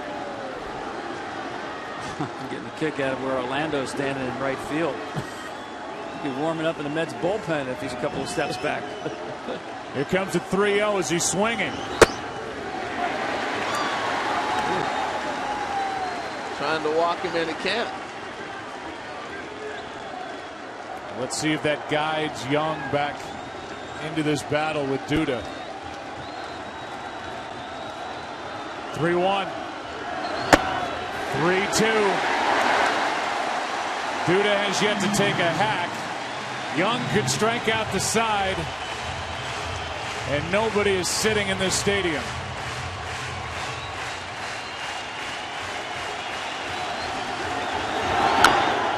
Spoiled it.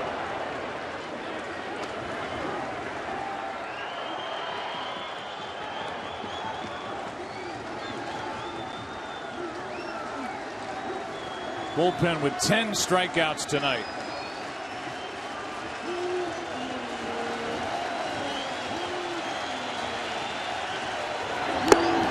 Struck out the side.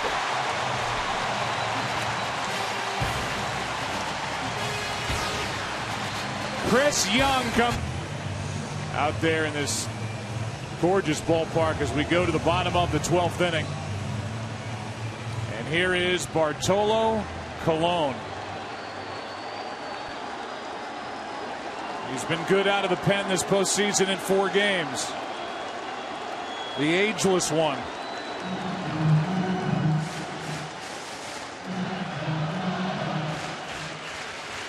First up, Paulo Orlando. Colon. Strike 1.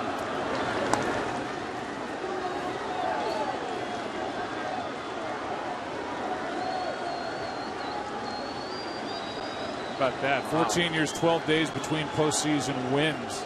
Longest gap by any pitcher in Major League Baseball history. And he has been a good middleman for Terry Collins in October.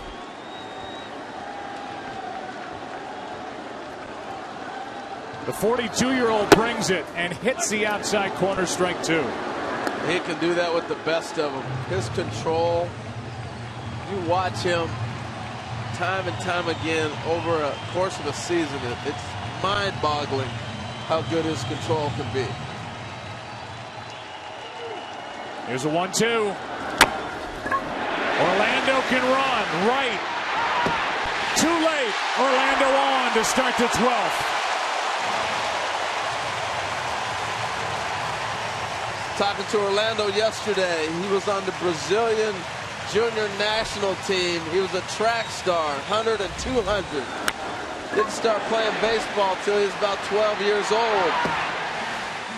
And he has got some speed. He just ran the 90.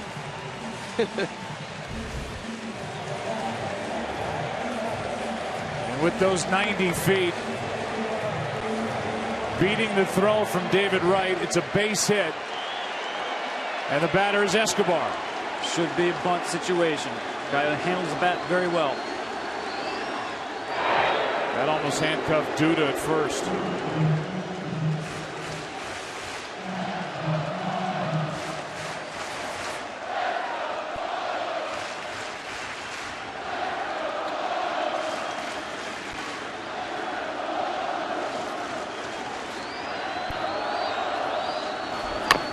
Reaching for it, the bunt. The play at first, Murphy got there in time, one away. Down to second, the winning run, Orlando. He's deading the ball right in front of the plate. This is an excellent bunt. Watch where he deadens this ball. When you're going to bunt a ball and deaden it right in front of the plate in that dirt area, the ball will die for you. And that's exactly what he does. You don't have to worry about direction as much as dying it and killing that ball, keeping it from being bunted back hard at the pitcher. Did the job. Well, now Zobrist. Zobrist tonight with a pair of doubles. On deck is Kane, and they're going to walk Zobrist. I mean, you have to. You got to set up a double play ball and give yourself a chance to get out of this. The guy on deck is tough to double. He has grounded into 16 double plays. That's Bartolo's Colon. His game is to throw ground balls. This is the right percentage move.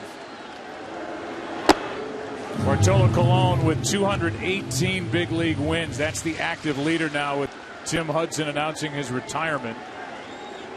He had 222 in his terrific career. And here comes Kane. And Lorenzo Kane, who has one hit tonight, could win it with a base hit for Kansas City here in the 12th. And again, throughout this postseason, anything away, he has hit the other way. Curtis Granderson in right field, the weakest arm out there. That would be an easy send for Mike Jerschley, the third base coach. Jerschley's already proven he is aggressive at third. He sent Kane with nobody out in the 8th inning of Game 6 on the single by Hosmer for the winning run. Yeah, I think the only questionable guy that you even think about not running on is Cespedes, that would have a play on Orlando at the plate. Other than that, winning run at second, one out, 12th inning. Kane, ball one.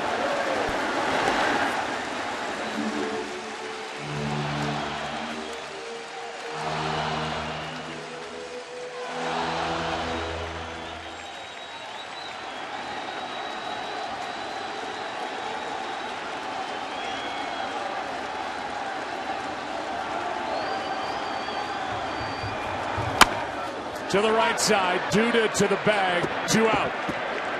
And the runners advance to second and third. That was a great job by Colon. Really got it in his kitchen at 88, because knowing that Kane had that outside approach throughout the series. Watch the run on this two-seamer back into his hands. Kane not prepared to handle that because he's thinking the other way. Well, this sets up something that's interesting with first base open. You've got a proven RBI man in Eric Hosmer, who has 24 career postseason RBIs. And because the Royals pinch ran for Kendrys Morales, it's Dyson on deck, who is 0 for 2 this postseason, lined out to right his last time up. And it's going to be a battle between Colon and Dyson.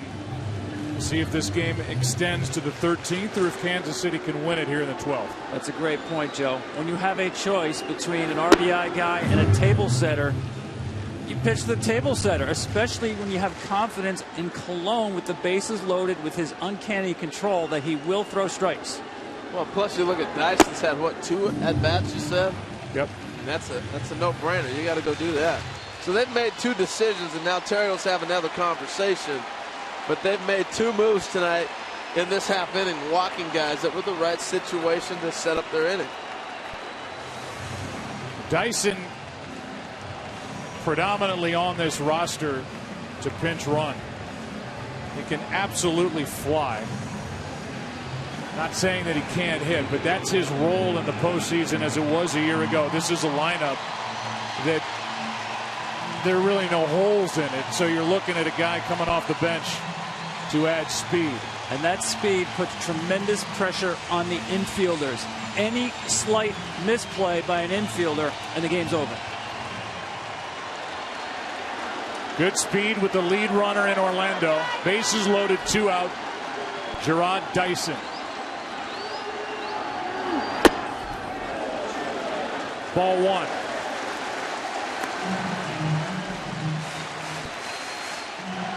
Well, you know Cologne's going to throw strikes.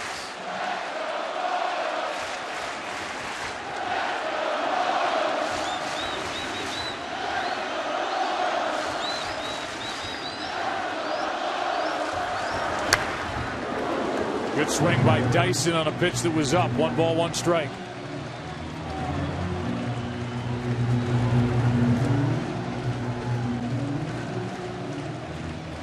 Jarrod Dyson during the regular season hit .250 and 50 hits, 200 at bats. Drove in 18.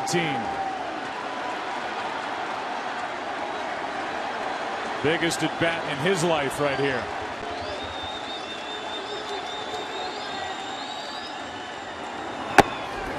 Ball 2.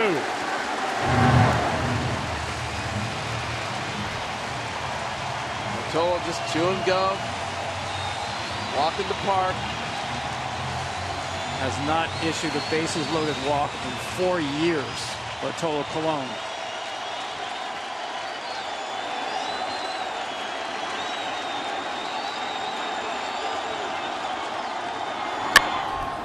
That'll get out of play. 2-2.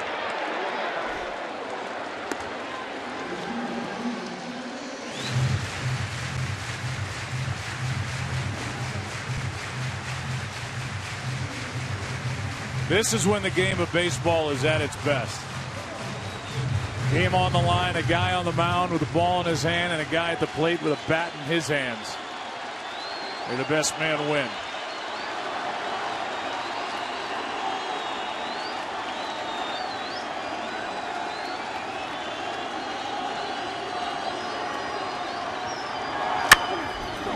And that man, barring an error, is Colon. Lagares. Let's go to the 13th inning. Here in game 1, as the Royals leave the bases loaded, Colon, a scoreless be the longest game 1 in World Series history. Down at the bottom, longest games by inning. We're approaching that as d'Arnaud leads it off against Chris Young, playing in the 13th inning. Young struck out the side in the 12th. 1 ball, 1 strike. So here's Chris Young coming to the ballpark today, thinking he's just going to hang out and think about what it's going to be like pitching in Game 4 of the World Series at Citi Field. And he's in the ball game. And after striking out the side in the 12th, he's got d'Arnaud set up at 1 and 2 here to lead off the 13th. Yeah, I was talking to Chris before the game in the clubhouse, and Scott Bradley, who's his college coach at Princeton, he's in town, and he was catcher on my teams in Seattle, so Scott's one of my good friends. He's like, hey, Coach Bradley's here. I'm like, oh, great, I'll catch up to him later. So, yeah, we'll see you after the game. He was just relaxed and chilling. No doubt. Not anymore. Well, you wouldn't know it by looking at him.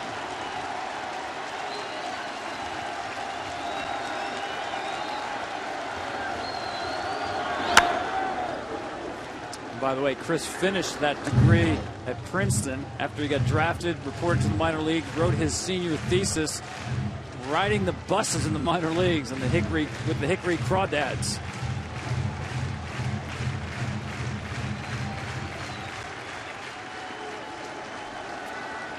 Multiple shoulder procedures in his career, and he misses upstairs to even the count at 2-2, and then found out that it was a nerve issue.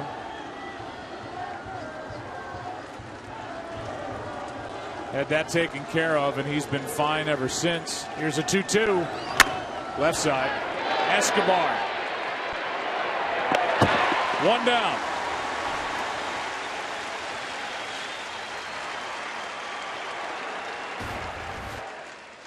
Game 2 is Wednesday night, depending on where you are, either later tonight or tomorrow.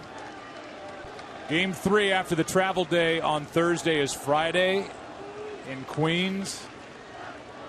Saturday on Halloween. And then you get into the if necessary Sunday night after a Fox NFL doubleheader on America's Game of the Week. That's a strike in a matchup of Seattle and Dallas. Cowboys have lost 4 straight. Chris Young's Cowboys have lost 4 straight.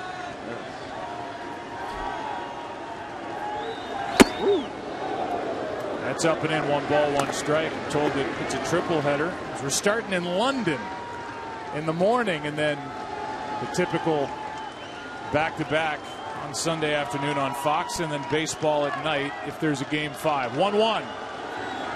Lagares has had an impact. Up on the count, 2-1. He's the second player to come off the bench with 2 or more hits and a stolen base in a World Series game ever. The other was Dave Robertson with the Giants in 1917. 2-2. In game 5, he replaced Jim Thorpe. What? We are wearing out the Wayback Machine tonight. Jim Thorpe, Patsy Donovan, Rodarty, and the longest game 1 out of 111 World Series. Here's a 2-2. How about Chris Young?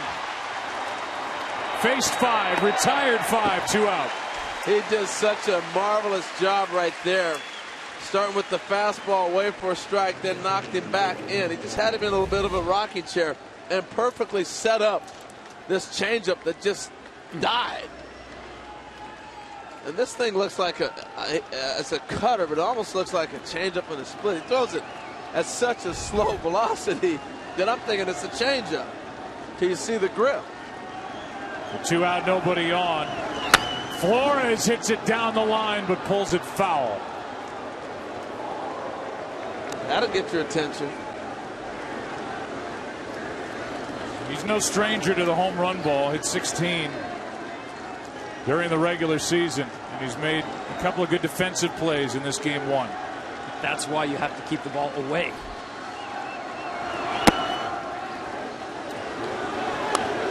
Wilmer Flores is the guy, almost, the whole trade that happened that didn't happen.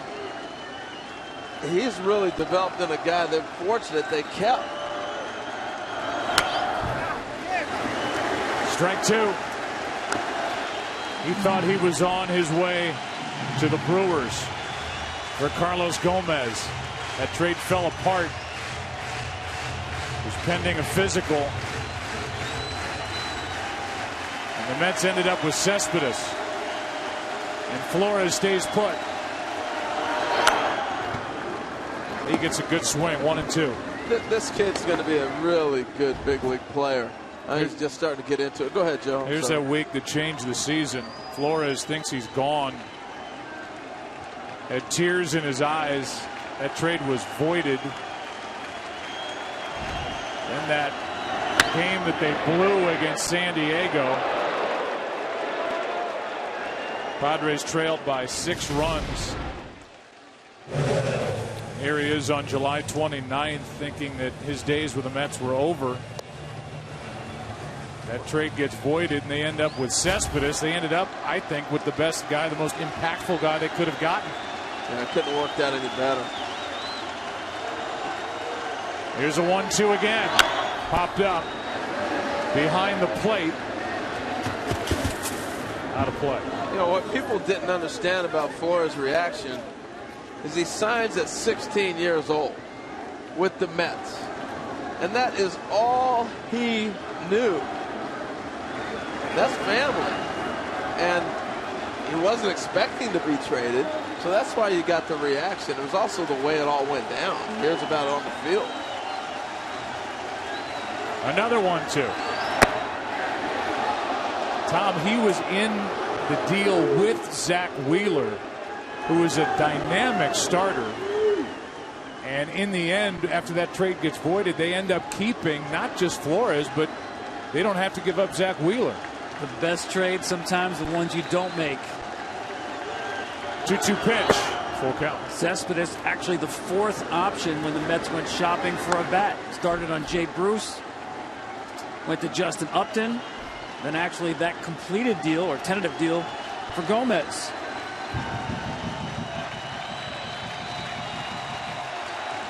So now Flores waits for a 3-2 from Young. He's getting good hats. He's getting great swings. I don't know if he has the stuff to put him away right now. He's been on everything.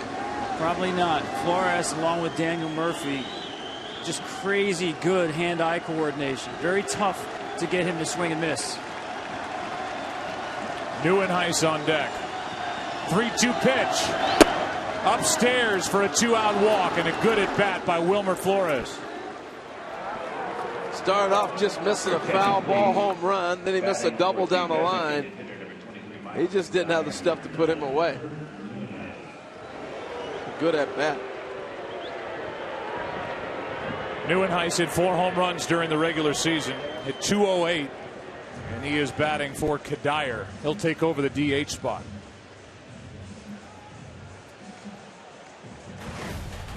What an unpredictable, crazy year it's been in college football, where every week brings another stunning upset and crazy finish. This Thursday, 5th-ranked TCU will try to stay undefeated and make a strong showing in their last game before the playoff rankings are released. Should be a shootout. West Virginia, TCU, Thursday at 7 Eastern. Only on FS1 and streaming live on Fox Sports Go. Well, now 1 on, 2 out for Neuenhuis. There's his regular season numbers. 0 for 2 this postseason. You see the 4 home runs there. July 12th, he hit 3 homers in 1 game. And that was the first Met had done that. It was against Arizona. I remember that game. It's crazy. Holds it high and takes a strike. In the bottom of this 13th, it will be Moustakas, Perez, and Gordon. 6, 7, and 8 hitters.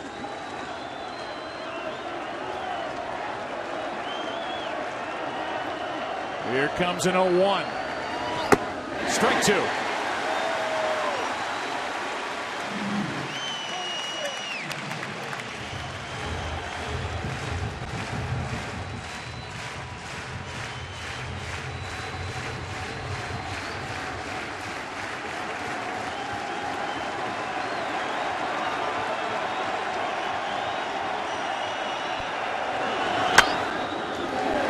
Left side, Moustakas.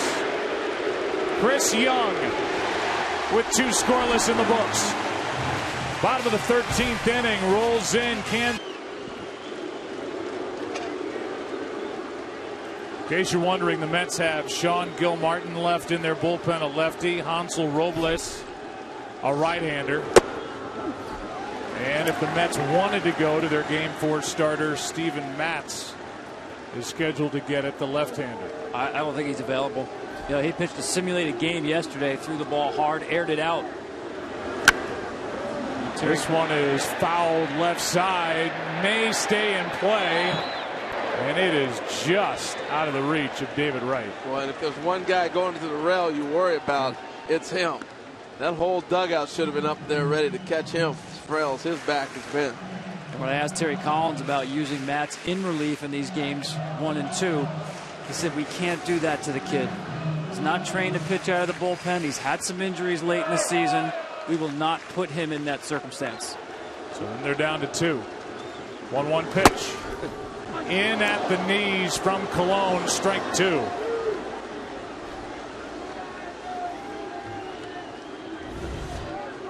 Bartolo can throw all night. They keep running him out there. He can throw all night. Here's a 1-2. That's in the center field. Leadoff man is on for Kansas City.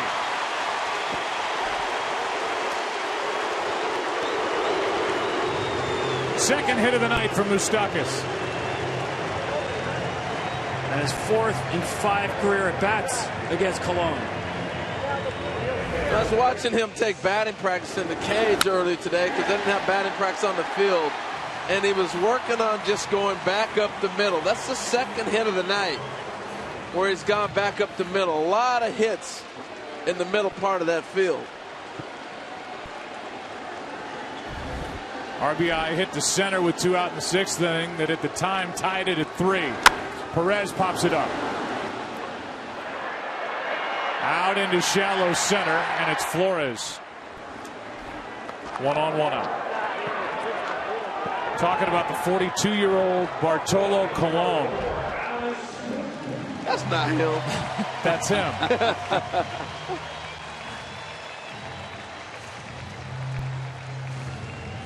Indians played in the World Series that year. He was not on the roster.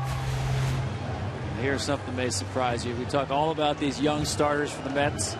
The most flexible guy in this entire team is Bartolo Colon. They are amazed, almost like a hockey goalie, the way he can get down and do splits.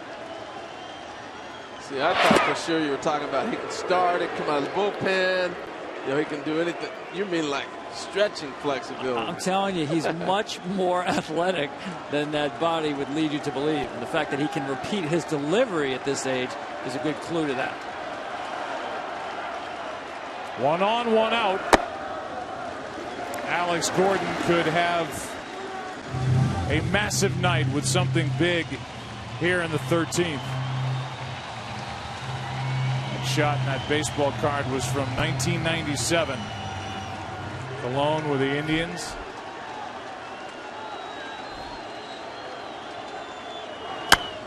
Popped up left side, out of play, strike one.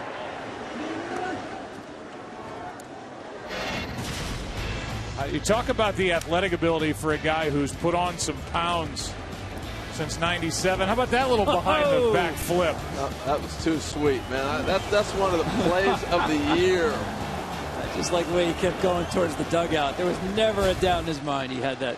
Well, we saw him pop off the mound early in this game, making a play on a bunt. He fooled Gordon. Down to second. Moustakas 2 out. As little as that seemed, got a runner in scoring position. And it sets up Paulo Orlando, who is 1 for 2 since entering in the 8th. And we've already seen it, Joe. Ground ball, extreme ground ball pitcher on the mound, and a guy out of the right-hander's batter's box can fly down the line. Nothing routine about a ground ball with Orlando at the plate. Here he is before. That's a pitch away where it's almost got a running start. Orlando can end this with a hit. 4-4, 13th inning. Colon. Ball 1 outside. Again, Granderson in right, Lagares in center. You run all day on those guys. Lagares had the bad arm this year. Cespedes is going to be bang bang at the plate, even with 2 outs, running on the crack of the bat with Moustakas at second. Here comes a 1-0. Orlando. Good swing. A ball and a strike. I was talking to Orlando when he left Brazil. He went to the Dominican Republic to play baseball, so he had to learn Spanish, and then when he signed, he learned English. So speaking 3 languages now, fluently. He's been at it in the minor leagues for a long time. Getting his chance, trying to be a World Series Game 1 hero. Flores stays down on it. No problem here in the 13th. For the Mets shortstop, or the 42-year-old Bartolo Colon, 4-4 into the 4th. Impressed with Harvey tonight because he kept him in the game and didn't have his good stuff. Good news, Joe, is that Frank and Pete just ate a whole bucket of popcorn. Back to you. Yeah, poppy. All right, thanks, Kevin. Guys, as we go into the 14th inning, here is Granderson. He is homered tonight. Took a ball, now a strike.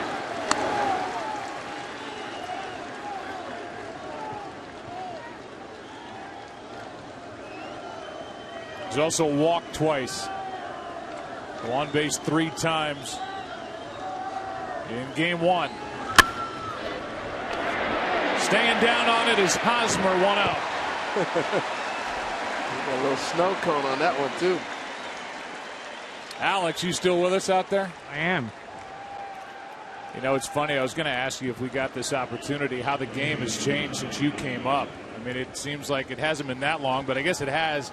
How you get one power arm after another. That's what this World Series is going to feature. And yet right now on the mound for Kansas City is this big 6'10" guy who's touching 90 with his fastball. Kind of a changeup so far in this matchup. Yeah, especially when you're 40, Joe. It's a lot harder to hit 96, 97. But, you know, facing Chris Young this year, I mean, he's 6'10". He's like a basketball center. And you're expecting 97 and you get 87. But the one thing about him, facing him, is his fastball comes from a very high arm angle and the ball never comes down, so you get a lot of swing and misses. But on the breaking ball down, Here's one into left center field, off the bat of right, and out into the glove of Gordon, 2 down. Yeah, and on the breaking ball down, the one thing is very, very hard to pick up rotation. That's why he gets so many swing and misses and strikeouts. Hey, Alex, I want to ask you about playing this ballpark, how big it plays, and as a hitter, does that affect you, particularly being a home run type of guy? And we're getting ready to watch Murphy, who's homered in the postseason a lot this year. Yeah, it's a very spacious stadium. It's definitely a pitcher's park. And the one thing as a hitter, you just try to hit line drives, line to line. Sometimes it just keeps you focused on hitting the ball back up the middle. Well, here is Murphy, and that was trying to homer in his 7th consecutive postseason game. Alex, thanks. It's been fun watching you and the guys this postseason, and we will hear from Alex after this one, and then setting up tomorrow night before, as they said, Jacob deGrom takes on Johnny Cueto. Here comes the 0-1 pitch. You know, Alex said something interesting about the release point of Chris Young. It's almost 7 feet off the ground. Hitters just are not accustomed to seeing the ball come out of that window. Now, Chris Young dominates hitters in a game. The first time he goes through the lineup, the numbers begin to go up as they get more of a look. First guy he faced was Murphy, and now he gets him again on a pop-up. Struck him out the first time, pops him up here in the 14th. Let's go. Bottom of the 14th here in game 1. Top of the order coming up for the side. This one, bottom of the 14th, and it's the top of the order for the Royals, and that means the red-hot Escobar, Zobrist, Lorenzo Cain against Bartolo Colon. Here we go. Strike one. Tell you what, Joe, I've been so impressed with the Mets bullpen. We knew about the Royals bullpen, and you heard it all season long. But for them to come in and do what they've done, keep this game where it's at. That is strike 2. Reed, Clippard, Familia, Nice, now Colon. And they have 2 left out there. Meanwhile, Kansas City has Franklin Morales and Chris Medlin left in their bullpen. Royals have gone to their game 4 starter, Chris Young. That's fouled right side. Out of play. Well, you think about it, the Mets went to the bullpen, Terry Collins, after 80 pitches by Harvey. And I'm not questioning the move. I thought it was the right time because it looked like they're going to start to get to Harvey a little bit. But I don't think anybody's expecting this bullpen to sit here and hold them for this long a period of time. Well, to me, this is Colon's game. I know you said 2 others in the bullpen, but he looks like he can pitch all night and now all morning. Here's the 0-2. Wow, what a play over the dugout. We're 5 hours into this game, and that guy just made the defensive play of his life. He saved that guy's beer behind him. There's not an empty seat in this place. For the most part. True. 0-2 pitch again. Oh, watch out, Ben Zobrist. That whistled right by his head.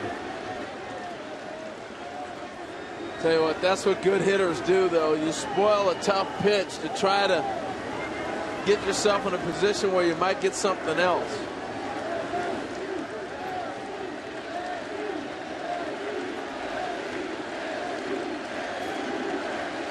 The 0-2. Now to third. Wright has to hurry. He pulls him off the bag. Leadoff man is on for Kansas City.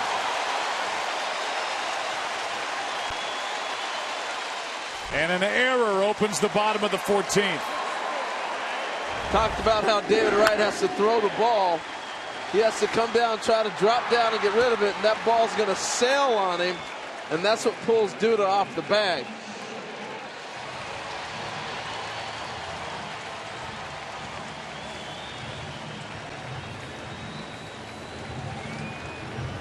So there's the winning run at first with nobody out, and Zobrist at the plate. See how Ned Yost wants to play it. I would let Zobrist hit.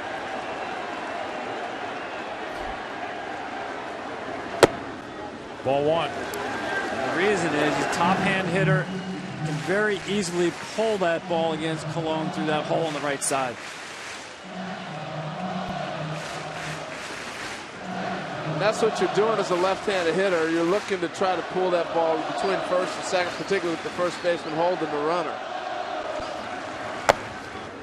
Good pitch from Colon. 1 ball, 1 strike.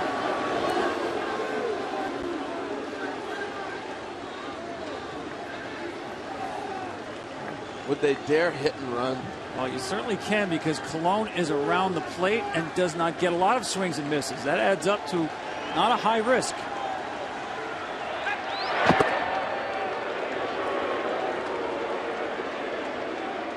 Tougher to play hit and run against a swing and miss pitcher or a wild pitcher.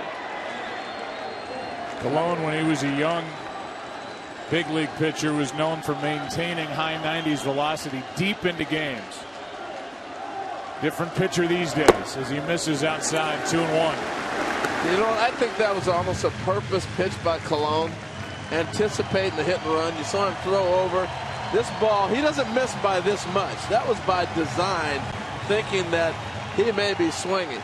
Now's the time you really want to put this on. Yeah, now's the count to do it. 2-1.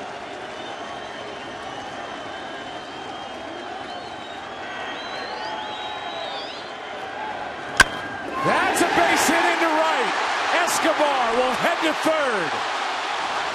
Winning run 90 feet away. First and third, nobody out.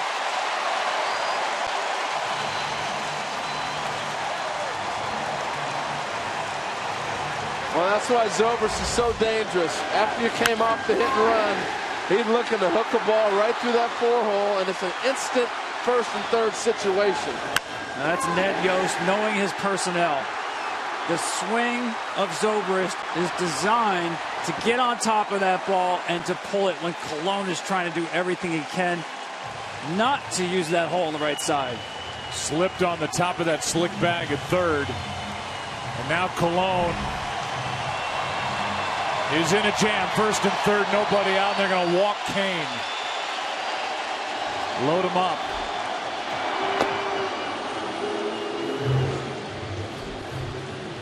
The first guy on the spot will be Hosmer.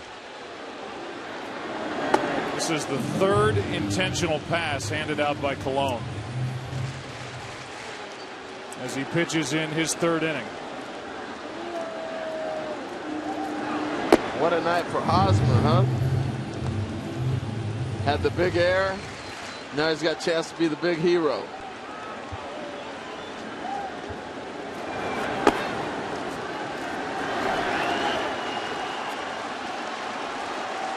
Infield will come in.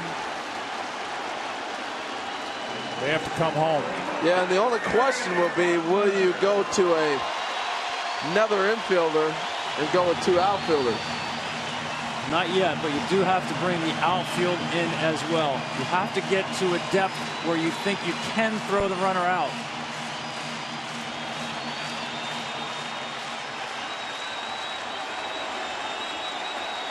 I got to kind of hedge my bets and maybe bring another infielder in. Hosmer can win it. Bases loaded, nobody out. Ball 1.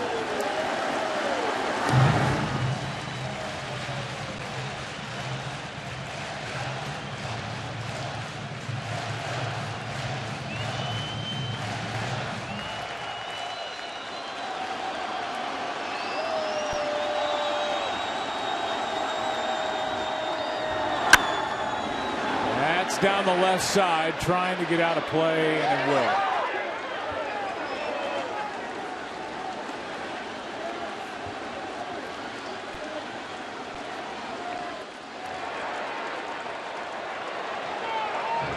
In case you're wondering, no World Series game has ever ended on a bases loaded walk. But as we had in the 12th, with the bases loaded, 2 out and Dyson up, you expect strikes out of Colon. Here comes a 1-1. Strike two. And if you're Cologne, you're looking to try to strike out Hosmer here. You know Dyson runs well. He's going to be tough to double up, but you're still looking to get that double play or force at the plate. But you're ahead in the count now. You want to try to get that strikeout if you can. And Escobar is going to get a great jump off third because right against the left-handed hitting Hosmer, way off the bag. Number one in Royals postseason history with his 24 RBIs. Takes ball two.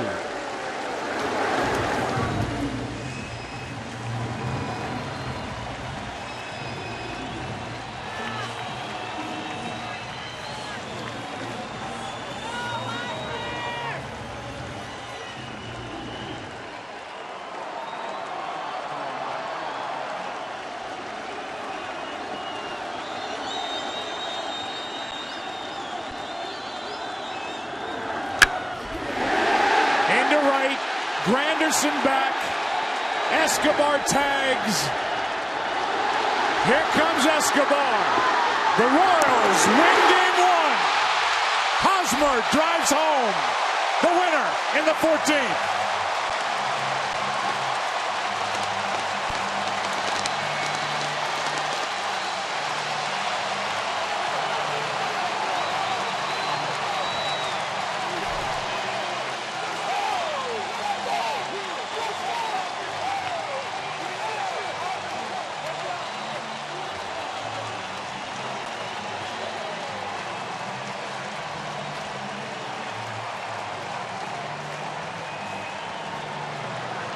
A 5-hour, 9-minute game one. And both teams, I think, have to be awfully proud with the way they responded here in the first game of this 111th World Series. Well, they set up an exciting series for us. It was amazing. What a treat. Curtis Granderson made that a lot closer than I thought it would be. We were talking about all the different arms. He got back, got behind that ball, and came up with a strong throw. Look at him get behind it and get a nice running start and comes up. This is the one as an outfielder you can throw all the way in the air. He made it closer than it looked like it was going to be off the bat. Well, we saw an epic battle, and not just because it took more than 5 hours of baseball. 38 players, 13 pitchers in this game. But the way these two teams competed tonight. And we're back to what we've seen a lot of, Joe, in the last two postseasons. Kansas City is comeback city. The winner is Chris Young with 3 shutout innings, the Game 4 starter. But pitching in relief tonight, the loser, Bartolo Colon, the oldest pitcher to lose a World Series game. And the guy